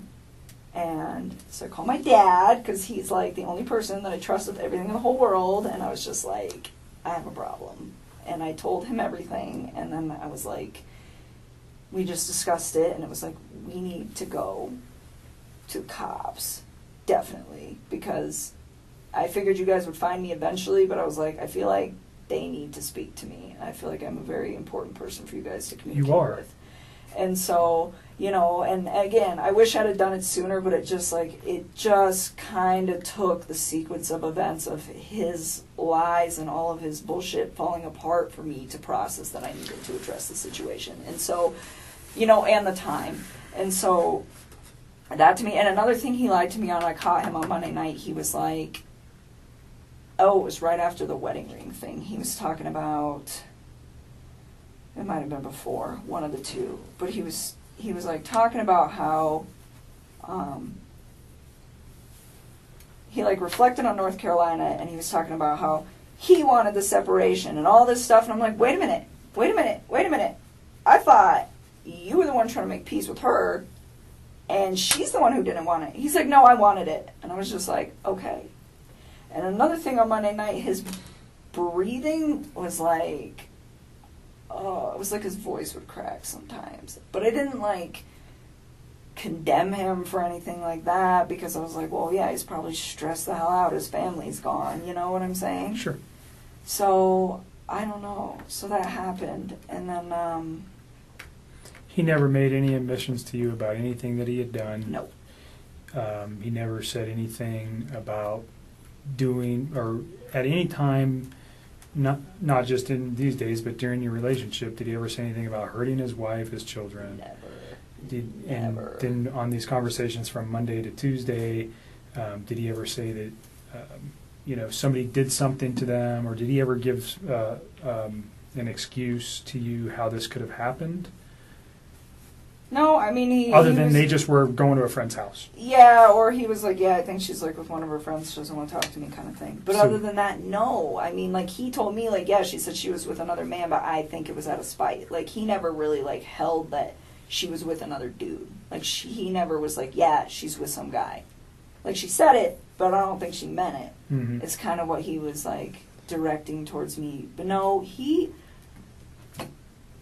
I think that's why I gave him the benefit of the doubt so long. Like, he's always been such a civil, gentle man to me. And he's always been pretty calm and, like, level-headed when he talks about the differences between him and his wife. And, I mean, that's a sensitive subject. And he never, ever seemed like he was, like, aggressive about it. I mean, he was always just, like, chill. And he never talked ill of his children. He was always so bubbly about them. Like, those were his babies. So when all of this happened, I was just like, what the fuck? And So that brings me to a question real quick. I mean, I don't think anybody over the last 6 or 8 weeks knows this dude better than you. I really don't. You guys probably spent more time together than anybody. Conversation, whatever, relationship. What do you think? What's the catalyst for this event? Do you have any? Have you had? And I know it's a hard question, but I want to get it out now. We're here. If there's a thought that you have that might lead us to understand a little bit why he might have done something like this. Like I said, I met Chris on Wednesday, so I don't know Chris, not like you do. I've thought about this, and sometimes I think to myself, if I wasn't in that man's life, would his family still be alive? And I've thought about this a lot, and I think I could give myself different responses. But in all honesty, I think they might be alive, but not permanently. I do not think that this man just snapped. I don't think that he just met some fucking amazing woman and he was just gonna try to fucking murder his family and then think that I was okay with, like, building a relationship with somebody who did something like that. Like, at what fucking point, And not only that, like, I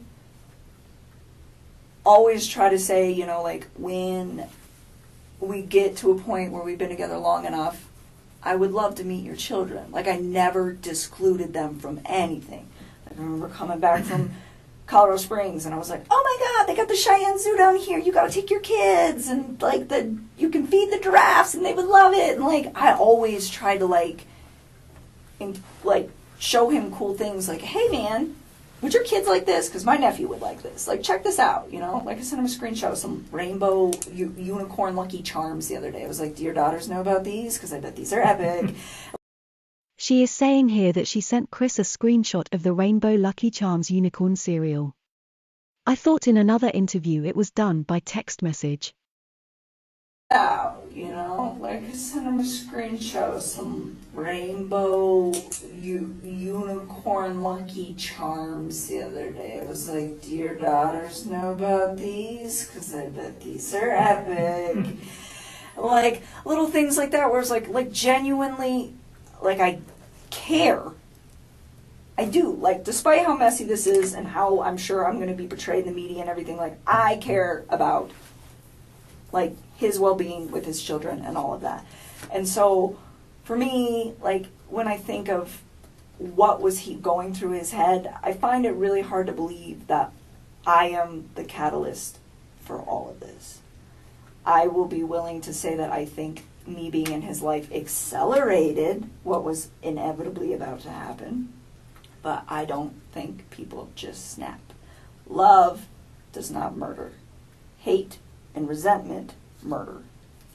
That's the way I look at that. I do not know what is the truth anymore and what's not, and I don't have all of the details, but this is just my opinion, but I'm pretty convinced that that woman and him did not get along very well. And the reason they stuck together was, hey, we're going to do kids. And I think they also stuck together because they were in a very bad financial bind. And I think that she continuously disregarded it.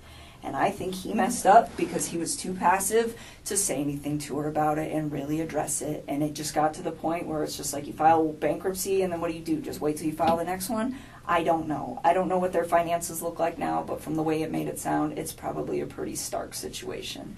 And I don't know if hundreds of thousands of dollars in debt over and over and over again are enough to lead a man to want to take somebody out, but I don't know. I've heard of people committing suicide over that shit before, and I would never justify what he did. I think it's fucking disgusting. It's he's such a fucking pig. But I try to be why? I try to come up with a why, and I really think that he was struggling with her really bad, and not only that, he's got a third child on the way, and I know he was probably just I can't fucking afford a third kid. Wants it, but can't afford it, And he always told me he, wanted a little boy. He wanted a third child. Mm-hmm. And so I think that it was just something I think they were in a financial situation, and I think she was very non-responsive to him trying to solve problems and get out of the situations that they were in. And I think people just get complacent is what it is. And then, I think he met me, and I think I was a breath of fresh air for him, where it was he could get away and just be you know what, I can be myself. I don't have to worry about money right now. And this girl, I have my shit together. My life is so, very in order. You seem very organized and independent and dialed always. in I do for really 30. good. I do really good at work. I have almost a perfect credit score. I've been saving money for a house. I don't mess around. I mean, I screwed up. This is my one screw up ever, and it's about to be on national news. But just very dialed in, and I think it was a breath of fresh air for him to be around something like that, because I don't think that he knew that was a real thing. And he had told me that numerous times. He's I didn't know women like you existed. It's just all right, I don't, and when he meant it, it was just just the way you run your life. And so, because he got married really young, and so, to answer your question, I think inevitably it was going to happen. I think it just got propelled faster. I mean, I don't understand what he would have achieved if he wanted to be with me that bad, what he would have achieved with me by doing what he did. I think his situation at home was way, way deeper than anything him and I ever had, and it led to that. And I don't know what happened in that conversation that they had, but I kind of have a feeling that it wasn't even about her pregnancy or another man or me. I have a feeling it was about money. So, drilling down, you think money I for think him is the biggest downfall.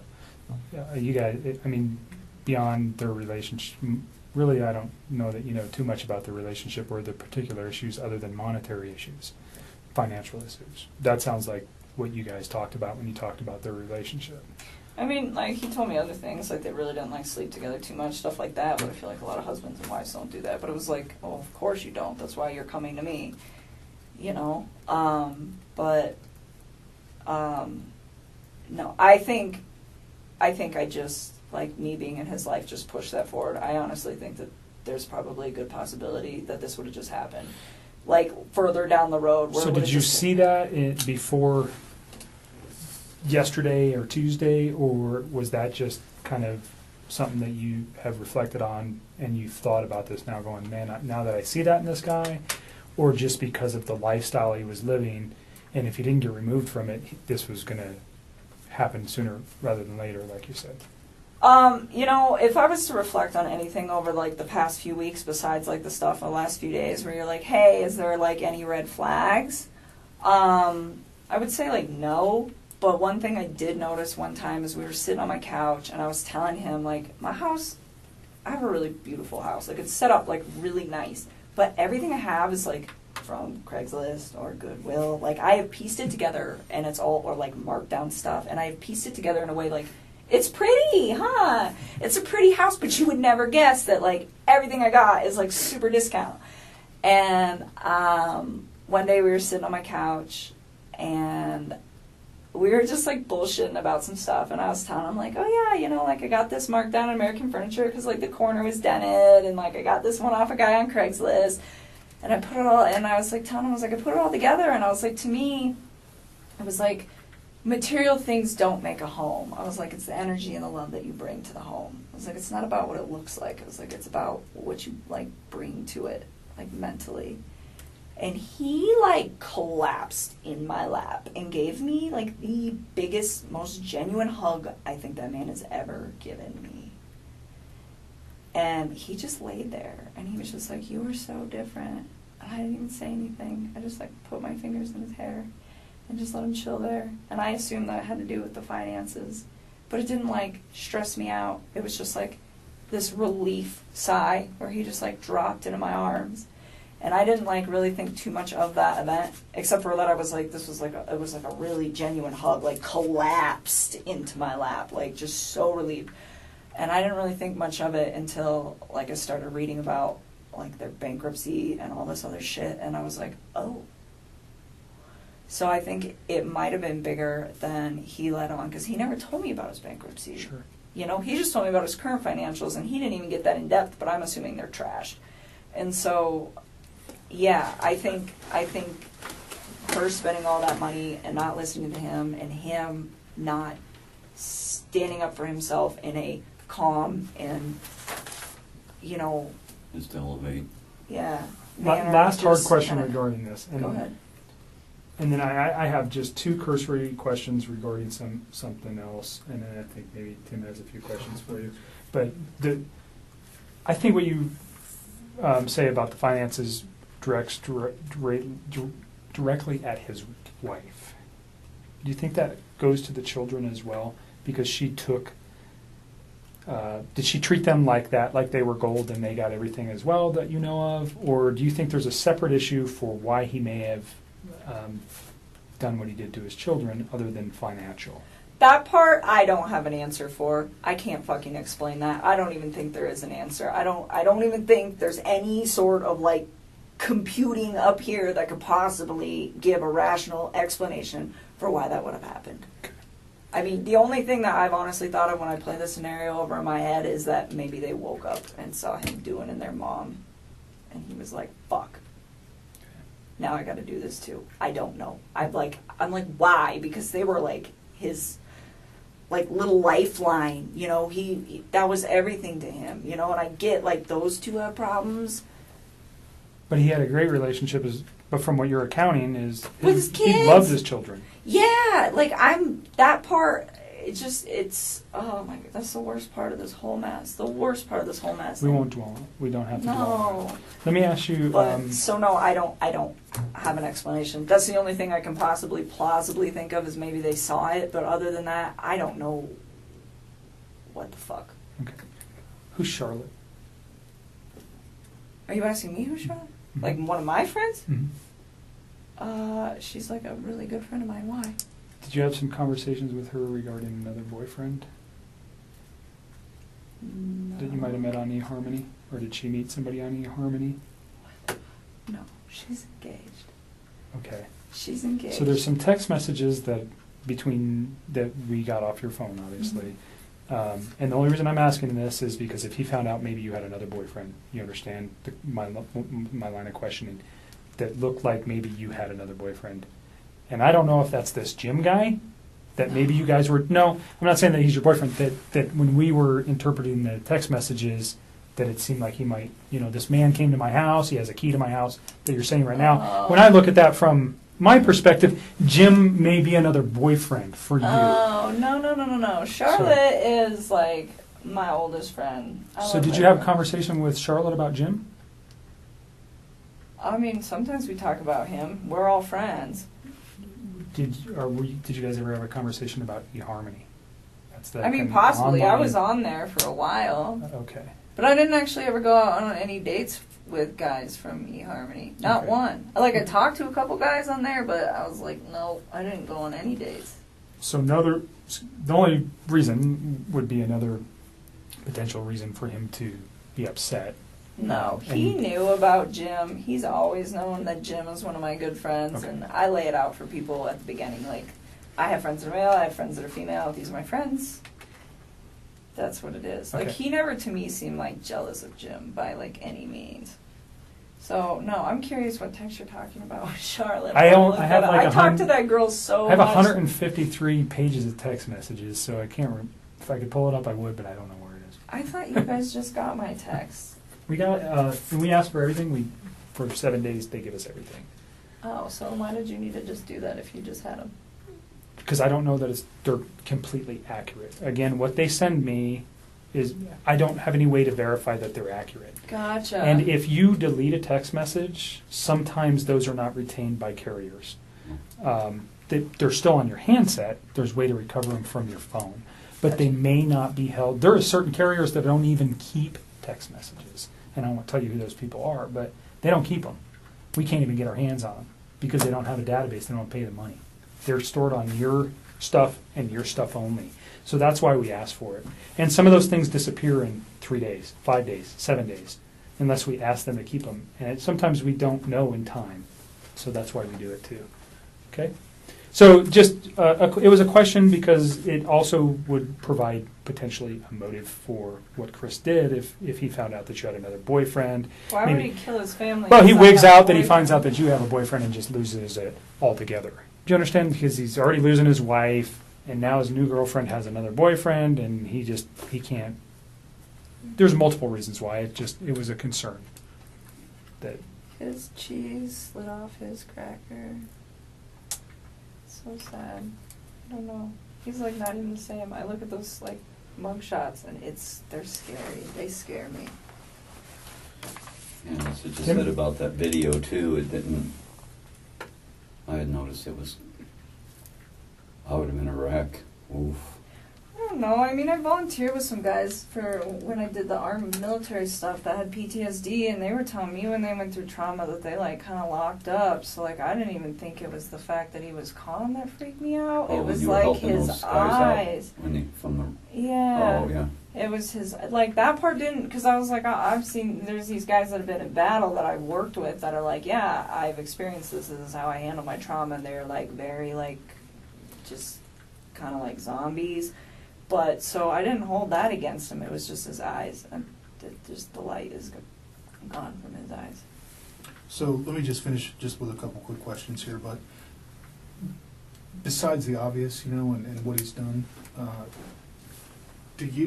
what's the worst thing about this guy? Did you ever have just some sense? You seem to be pretty together with who you date, the people you hang around with. You seem to know a lot about people. Was there some impression he gave you that The was whole negative? time, like, the whole time we were together? Yeah. Anything negative that sticks out? I didn't think anything negative. I mean, like, I have preferences. Like, I thought he was, like, I don't want to use the word clingy because that's fucked up. He was, like, he was a lot more into me than I was into him. And it didn't make... The entire time? Yeah. I mean, I really enjoyed his company, though. I mean, enough so that I kept everything going despite the situation. And, I mean... Like, it didn't scare me or anything. It's just like, I don't move that fast. Okay. So I think What things were were his moving. long-term plans with you? What did he discuss with you? like, I mean, we'd like bullshit about it every once in a while and be like, oh yeah, like, I asked him, I was like, if you didn't have that big house, because he didn't want to live in it, and he had made it very clear he didn't pick that out, he didn't, none of that. I was like, well, if you could have a house that you wanted, what would your house look like?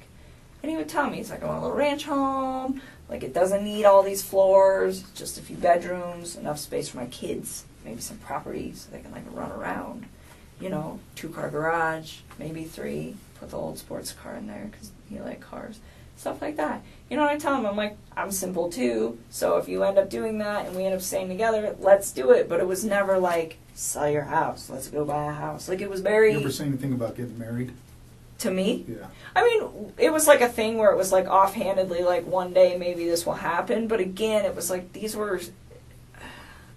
I did not take these as very, like, deep conversations. It wasn't like, this is when we're going to get married, this is what's going to go on. Okay. You know? And you knew him for how long? Brief. In total, just not dating him, but I mean, when were you first aware of him? How long? I don't know, probably the beginning of June or maybe May, so like 2.5, 3 months, tops. I mean, this is all like really fresh, like all of this is compounded into like a very small time frame. Very quick. Yes. Has he worked for the company for a while? Yeah. I don't know how long. I want to say like 5 or 6 years off the top of my head, but I don't know. But Did he supervise people? Do you know anything about that? Yeah, kind of. So he was an operator, and the way the operators are set up at Anadarko is they have operator 1, operator 2, operator 3. But then each operator is like broke down into like the basic guy, the medium guy, and like the foreman. And then it starts all over again. So he is still on level 1 of the operators, but he's like the top dog on the level 1 of the operators. Okay. The whole time you've known him, this 2 or 3 months, did he ever complain of anything, any medical issues whatsoever? And did you ever pick up on anything? Is he allergic to anything? Does he have any, you know, a special diet, anything that's messing with him physically? Not that I'm aware of. Okay, how about psychologically? Do you ever think there's something wrong with this guy? No, I wouldn't have dated him if I did. He honestly, I mean, maybe because I thought he was like one of the like most laid back and like decent men I'd ever met, and I just haven't met a lot of people like that. But I mean, no, not up until all this stuff started happening. Then I was like, whoa, you are not the person that I thought you were. But prior to that, no, not at all. I really didn't. I enjoyed his company. You think he was dating anyone else? No. No way? No. Okay. He was way too invested in that. Was the relationship was it sexual right off the bat? Pretty close. I mean, like, once we got it to be, like, where we're hanging out outside of work, yeah. I mean, it wasn't, like, immediate, but shortly following that, yes. And then it just continued. Okay. Pretty consistently throughout the relationship. So kind of hot and heavy. You mentioned that maybe you guys were sending some photos back and forth. What kind of photos is he sending you? Well, see, he would, like, send me, like, workout photos, stuff like that. He sent me a couple of inappropriate pics. I did not request those. I didn't even want them. I was just like, why are you going to do this? What were they? Oh, it was of his package. And I'm just like, okay, cool. Like his face and everything? Or just... No. Okay. No, that's it. But I think he only did that, like, one time. It's just like, I don't even really want this. But usually he would just send me pictures, like, workout pics, like, progress pics stuff, and I would just kind of keep him updated, like, because he had some, like, fitness goals in mind, so it's kind of like trying to help him out with that. Okay. When was the last time you guys were intimate? Saturday. Was that the Broncos game? Uh-huh. Where would that have taken place? At my house. When he went to go pick you up before heading up to... He didn't pick me up. We drive my vehicle. But, yeah, prior to and immediately following afterwards. So it was like, so when he dropped you back he came to my house, you it did. happened, and then we went out to dinner, and he came back to my house, happened again, and then he left. Okay. Any other stressors in his life besides finances and that he mentioned? I mean, His wife? just the fact that that she doesn't, like, let him openly communicate. I mean, but other than that, no. I mean, nothing that I really know of. We didn't, like, dive super deep into that stuff. It was just, like, occasionally there'd be a conversation where it would come up, and I mean, it wasn't even really information that he wanted to provide. It was just like me being curious, like, why are you separating from her? This is good to know. Or like, what are your finances like in case I end up building a life with you? But it was usually me like doing the inquiries, but I used to try not to be like super invasive about that stuff. Mhm. What are the, in your mind, again, just real quick, what are the things that really pop out to you that he would complain about his wife? Just that she didn't listen to him. She like never listened to him. She always just like shut him off. Oh, and he told me once that she used to like kind of like talk shit to him in front of his kids, and his kids were starting to repeat it. To give you an example? Yeah, she said, what did she say? He said he tried to ask her for something and ask her a question. I don't know, something, he didn't like dive super into this. This was like pretty early on, and she said, she told him to shut up and that he didn't know anything. And his kids started like repeating it. And he said that it made him really sad, and he realized that that was when he needed to separate from her. So, and he never, though, he said she was a good mom? Yeah, I mean, he never complained about her being like a bad mom or neglectful or anything like that. Abusive, anything like that? Nothing. When it comes to like violence or anger or any of that, nothing. I mean, and he even said like, yeah, like so she kind of like gets bossy with me sometimes, but as far as like arguing back and forth, he's like, that never happens. He's like, we don't fight like that. So I don't know. He seemed pretty like even keeled with stuff. So Did they talk about how they discipline their kids at all? I never asked. I felt like that was not my place. And he never mentioned it? Nope. That's all I was going to ask. Just making sure nobody else. What time is it? I've been so. It's 8 o'clock. Yeah, It's time to go. You have my card. Things will probably come to your mind in the next day, week, month, year, especially as you get some sleep and recover here. Please don't hesitate to call me. My email is on there. You can email me. The business phone number on there is not accurate. I used to work in our Pueblo office until So what is it? July. Just call my cell phone. I'm never in my office anyways. Okay. Okay? My cell phone will always be the same, so just call my cell phone. And I will respond to you as soon as I can. If you need to send an email, again, you can send an email to me. Okay? If I can help you in any way with some services to deal with the obvious trauma that you face, let me know, and I'll get you in touch with the people that can help you. Also, if you have issues with anybody intimidating you in any fashion, I will tell you right now, I have zero tolerance for that. Zero. I will charge anybody if I can prove it, and I will take them straight to jail. Period. You are not, you're not a suspect in anything. You're merely a witness. Unfortunately for you, you met a man who did some terrible things, and I will not. I won't stand for it. Through my career, period, zero tolerance. You will go straight to jail. You call me immediately, and I will handle it. I appreciate Okay? that. And finally, you probably eventually are going to get media inquiries. When are you thinking this is going to happen? I don't think it's going to happen soon. I really don't. I will tell you today that there was an inquiry from a media member requesting to know if there was any other people involved in Chris's life. I think the story is they're searching, but there's only a multiple couple of time reasons that somebody could think what would cause this. Well, they're seeing the financial stuff. They're posting it. Right. I'm seeing it. So I think there's a buffer for you for a couple of reasons. I told you today, I did not see the affidavit. I don't think your name was mentioned in it. There's no reason for it, I don't think, at this time for his arrest.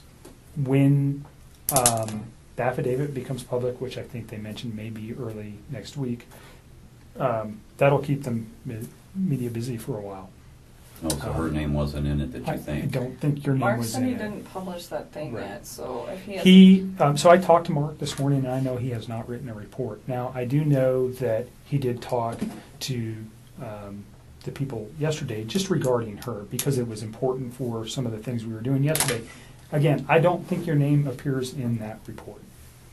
But don't hold me to that. I didn't write the affidavit, but from what I know, it doesn't.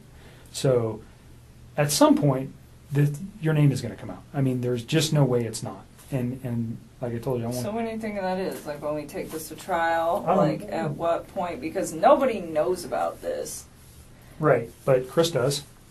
Yeah, I don't think he's in any rush to tell the media anything. I mean, maybe. Is there mitigators that in his mind, or again, you got a phone call from the public defender's office, whether you talk to them or not, that's I your did business. not. You didn't? I did not. Oh, I thought you did. I did not. Hmm. I didn't know what to do. Mark said to ask you what to do. Okay, so did they reach out to you? Yep. Okay, you can, your decision. You don't have to talk to them, or you can. I won't say either way. You have to make that decision for yourself. I don't really know what to do. I feel like if I talk to them, they're either going to try to like find some holes in my story or try to get me to like be Chris's only ally, and I don't really feel like dealing with either one of those. Then I think you've made up your mind. Yeah, So, I don't and want maybe to. confide in your father. No, that's what we were Should talking we about. Yeah. already talked? I can't really give you legal advice. They have every reason to want to talk to you. Just like if they got to you before I did, I would want to talk to you too. You understand what I mean? And I won't hamper what their investigation is or anything. They want information too, certainly. They have a client that they're trying to protect and make sure that everything that we're looking at is the same thing that they would want to But look they at. can get it from you. They will get it from us. So- It'll be in discovery. They'll get everything that we've talked about here, and that's so when that happens, which is pretty short order. The reports that we will generate, everybody involved in this case, will be sent to the public defender's office. I think at that time you might find that there could be some exposure for you. So I am not going to tell anybody who you are. If somebody called me today, I don't talk to the media. I don't have any business talking to the media. Mark has no business talking to the media. They don't need to know who you are. Your part in this is not relative to anything to the story. For me, it's nothing that they need to know, and I don't ever give information to anybody. They're Okay. going to dwell on it, though. They're going to try to use that as his why. I don't think it's his why. I really don't. That's why I asked you that question. No. You think his why is financial? And whether or not we ever know what his why is, I don't know. Did he tell you guys what his why was? I can't discuss it with you. So just a quick open question. The way the legal system runs, is it if he totally confesses and pleads guilty, is there a reason for a trial, or do they just pack enough discoveries together that this proves what he said and So the and purpose he goes of to a kind of court and it's done, or the purpose for discovery is we have to we're obligated by law to share everything that we know with the public defender or a Absolutely. private attorney. Right. Okay. It doesn't go the other way. They don't have to share anything with us. So we are obligated to give them everything we have, no matter what happens. I can tell you right now, probably sometime early this week will be his. He's going to enter a plea. Either I'm guilty or not guilty. That will probably be sometime Monday, Tuesday, Wednesday of this coming week, I would imagine, from what I heard today. Now, it might be a little more delayed, and then that starts the legal process. So But if he pleads if guilty, he pleads though- guilty, could that happen today? Sure, certainly. I mean, he could go to his attorneys. You've seen it happen before. If he pleads guilty, is that information still available? Absolutely. Because there's still got to be legal process regarding is he competent to stand can he make that plea? Are the attorneys going to allow him to do all so? the stuff. You know what I'm talking about. Yeah, So okay. all that information still goes to them, and then that would play into potentially what is the sentence, what could be the penalty. All those things have to be looked at by attorneys. So there is not them ever getting her name. It is going to be there at some point. And I don't know. I understand your fear, and that's why I told you that if anybody, I don't care if somebody calls you and says, anything minor, you call me and let me know, please. I will not stand for that. Well, Okay. I haven't So been answering. it would be the news people would only be the ones that, and of course they already know what to. God, work is gonna be such a mess too. That's gonna be like a whole nother level. Like everybody at my work I heard was so like just damaged and broken today, and then it's like, let's just add Nikki into this whole mix. It's not gonna be good for all of them, like mentally either. It's just gonna be a mess. Maybe your employer could transfer you to another business. I think that's a fair statement. I will tell you right now that Anadarko has been very, very helpful with us and is very concerned about their employees in this event. And I'm tired too, but your employer definitely has an indication of your relationship with Chris, I would think. They're not my employer. Oh, that's right. You work for a different company.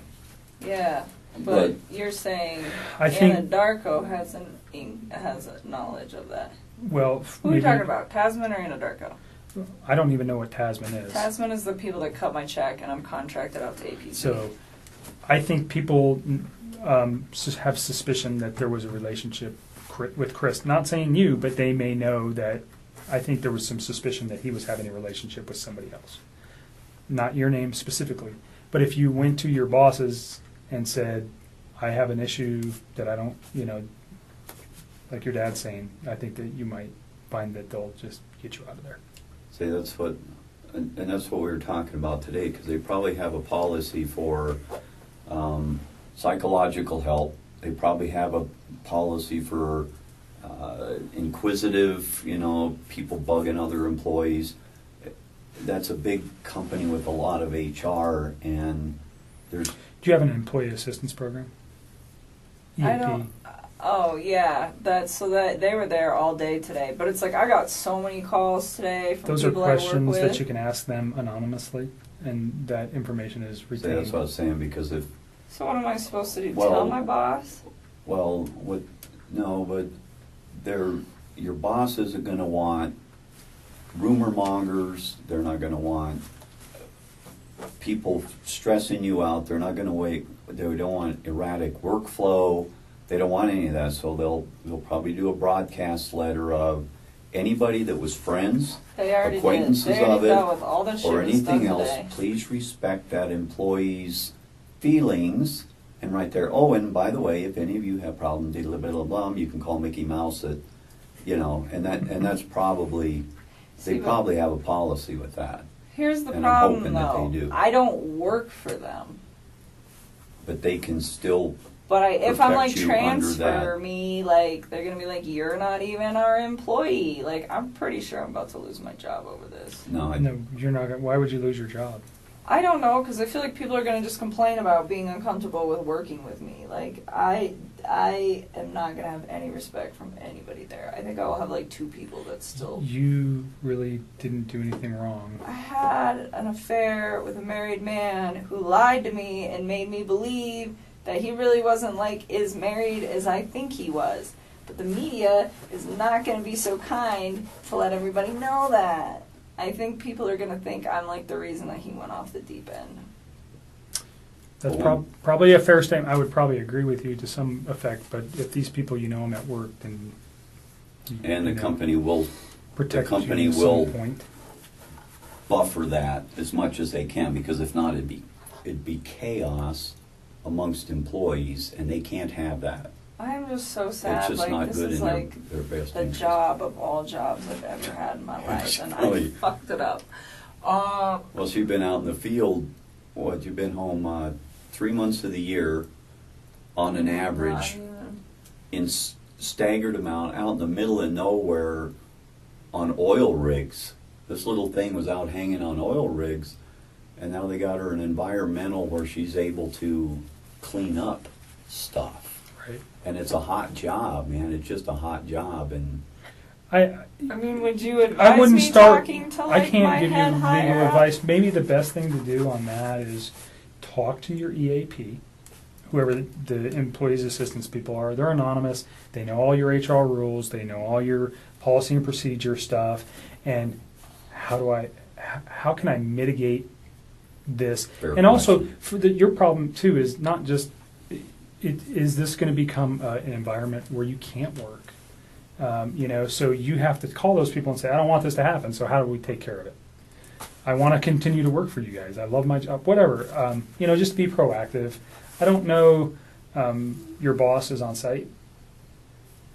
Yeah, she's pretty cool. I don't know. I think that's a personal decision you have to make. Yeah, but I mean, don't I didn't think- even think about talking to them at all, but I keep thinking about, I'm like, man, when my name gets out in the news, this is about to be crazy. No, Like, I I had do it. people call me all day. Like, my office mate would not shut up. She just called me today, and she was just like, oh my God, did you read this article, and what did you think, and oh my God, and this, and I'm just like, I don't want to talk about this. Please leave me alone.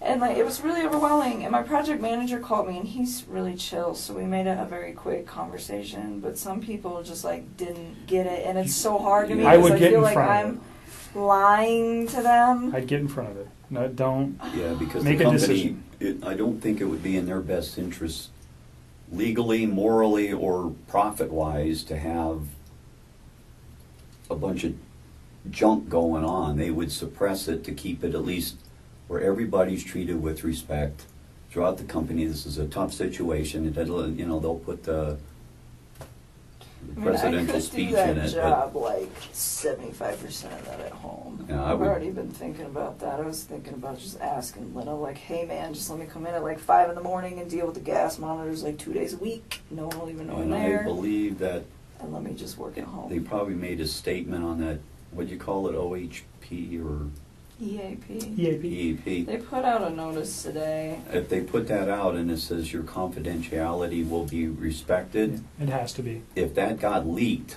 through an HR department and that got out after you told them something, that would not be good for... Employment law is very strict on that Yeah, kind of so stuff. I think you should just not attack it, but be proactive in it and snuff it, because And what? Just go tell my boss, like, not what I told you guys, but like a summed up version of it. Like, hey, Well, my name is about to get released in the media, and there's a lot of stuff. I don't know if I'd it's do happening. that in that fashion. I might you just need to figure out a tactful way to do that. And perhaps in an employment, there is attorneys that deal with employment law, and maybe you want to reach out to one of them. That might help you. I don't know. It's a decision that you might need to make, or you might want to talk. I think I would talk to EAP first because it's not going to cost you any money. See if they'll do something. I hope so, because they're not actually my employer. So Well, they're an outside agency that just knows what's going on.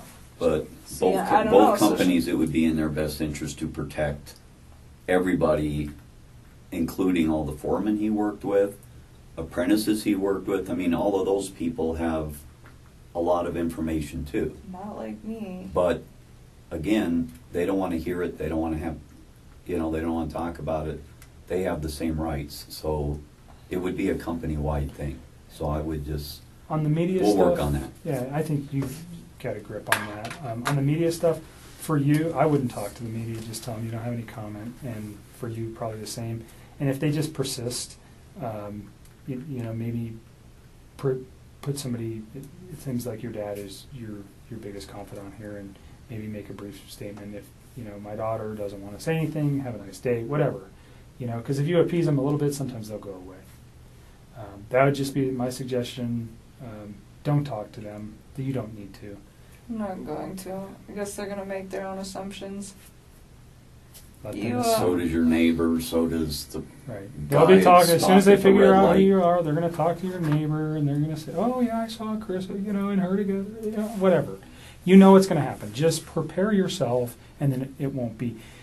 Are they going to there's swarm my house? No, I don't think so. No, they were like swarming his. He told me that he's like, there's media everywhere. And it's just like, I hope that does not happen Well, to me. yeah. I mean, I have like a safe house in Denver that I can go to, that I There have the you go. keys to, that has That's what nobody we're, there that's what we're ever. thinking for the next And it's couple all of I have to weeks. do is check the mail, and there's no questions asked, and nobody knows where it is, and I'm not telling anybody, but it's like a really nice spot for me to like hide there. out, and I don't have any friends in that building. I mean, it's an apartment, but it's And we like will safe. answer your phone calls, but the safe house is from The safe house Go there. is the safe people house. banging on her apartment Well, door. when should I go there? When do you think all this is going to start happening? I mean, it's kind of...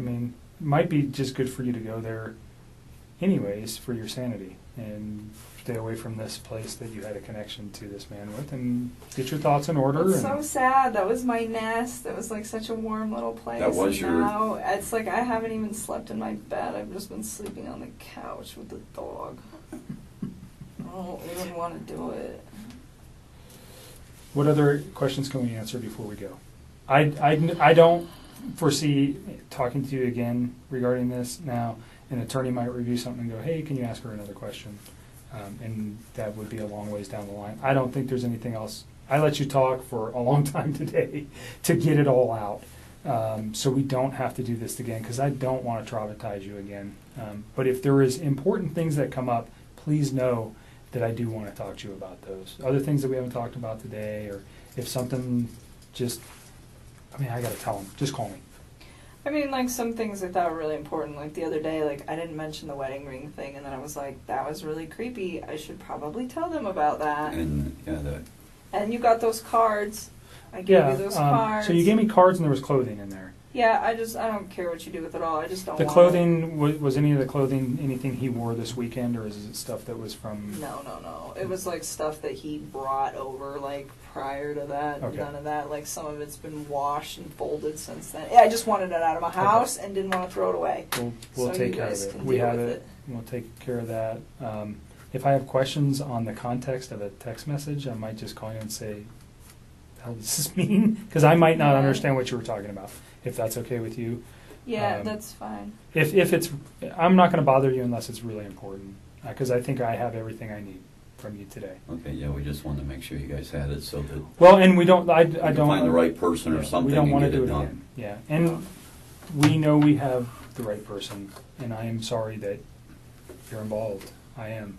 It's never a good time to say anything like that, but it's a bad deal. This whole thing is, and this is one of the tougher cases that I think I've been doing this a long time. It's it's tough. So for you, it's even tougher. And don't forget to reach out to somebody for your sanity. Like I asked you downstairs a question, and you said no. You remember what question I asked you, right? No. You know how many questions you've asked me Did you want a today? pizza? Well, hell, I want I food love too. pizza. No, I asked you if you had any concern. I asked if I should be concerned at all about you hurting yourself. Oh, no, I don't feel the need to do that. I Right. just want people to leave me alone. I And just if feel like you- I want to, like, hide for a little while all Just of this please is happening. reach out to your family or even me, and if you have any things that's struggling, like I told you, there's people I can put you in touch that will talk to you. I'm not a psychologist. That's not what I am. But people sometimes that get caught in these situations, they end up having lots of emotional issues, and you need to address them. Don't just hide that stuff. Okay. All right. Are you guys You going to seem help pretty me if we super go? intelligent. So I appreciate that. That's a nice compliment. When we go to, like, trial for this, if that's what he so feels the need to take this to, are you guys going to help, like, coach me through these questions? So we would be there to rediscuss our conversation today, the conversation you had with Mark, and then an attorney would talk to you prior to any questioning on the stand regarding what kind of questions they're going to ask you. And really the only thing you have to remember, if you're worried about your recollection or your recall or, how you might remember this, everybody worries about that. Even we do. We spend hours on the stand, and it's very difficult. But the only thing you have to remember is tell the truth. And the truth will never change in your mind. You know what happened during these 6 weeks. You know what happened on Monday and Tuesday. And as long as you tell the truth, then there's nothing to be worried about. If you don't remember something, you don't remember it. Might they pick on you a little bit about that? Absolutely. They usually pick on us a lot more than they do you guys. So, but that's so far down the road. How long are we talking? Like, how long That is this could whole be, process gonna well, take? so he has the right to a speedy trial once he makes a plea, which is 45 days. Do I think that's going to happen? Absolutely not.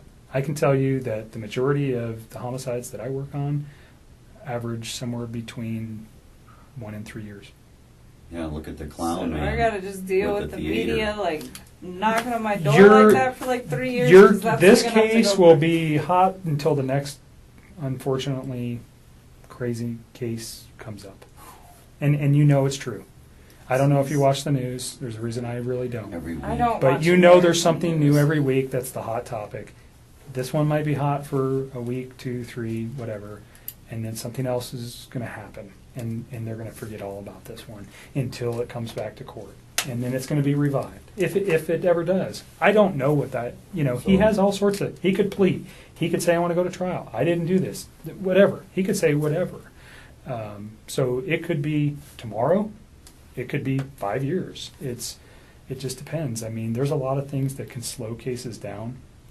Yeah, look at that theater thing. I mean, that was a whirlwind for, what, a month or so? Sure. And then all of a sudden, as soon as people started figuring out what that guy was all about, all of a sudden they started just like, man, he's weird. He was psycho. Look at him, and he just kind of just. And then it But I petered know off. it shows and then- up like every. That's a huge event. Yeah. Certainly But it shows up every 6 unprecedented. months or a year here. Sure. I mean, you look at, I just, there's no way to know that. But if, Okay. like your dad's saying, like on that guy was sent to the state hospital for evaluation. And that takes a long, long time, and that can draw out cases if there's evaluations. There's all sorts of things that come into play that really don't worry about. Is put this thing out of your mind as much as you can, and when the time comes, if it ever does, that you had to testify, you will be in good hands. We'll take care of you. The attorneys handling this case are going to, take care of whatever needs to happen. Okay? And if you have questions that you can't think of now, just call me. Yeah, I don't think we're going to talk to the other side. From what we were discussing, they can get the discoveries from you I guys. don't and want it's- to deal with him it's- anymore. it's Mark less already than- said he's like he might try to call you. I think I'm gonna just ignore that. Who? Chris. I don't know if he will try to call me. I heard. Did they find those little girls yet? And I was looking for them, and they Yeah. thought where they Yeah. knew where they were at. You don't know yet because I you've been don't. in here with me. Right. Oh my god. I find the whole thing very weird if the close, as much as you told me that he was as normal as he was, but yet some very close friend would call within a couple of hours of her not answering the door, or what was it? Well, I think she was like on meds or something. Like, so I think she wasn't concerned But to about call Chris. but to call the police within just like the same day, and yet he acted normal on this end, that is weird. Yeah. There's two different lives there or something. Oh, there's definitely two different lives there. That's why sometimes I have to I feel like when he's like, well, what did she, if people are like, what did he say about her? And it's just like, I don't even know if I want to say it because who knows if that's what's really happening. I mean, maybe, maybe not. Molly called me back, so we'll call her tomorrow. Okay, I think I might need to approach Anadarko. I really don't want to go to work tomorrow. I don't think I'm going to. I think I'm going to just take the week off and then maybe we can sort things out on the weekend, and then I can reach out to my supervisor and EAP or whatever. Yeah, you need a little sleep and some time. Yeah, you definitely need some sleep. Don't drive tonight. Yeah. She's, I'm gonna drive her home and then all the way back. I'll walk you guys down. You're gonna get. Yeah, I'll You get need the to use tape. the restroom first, Pumpkin? No, which is crazy because I've drank so much water today. I really, really do appreciate you being completely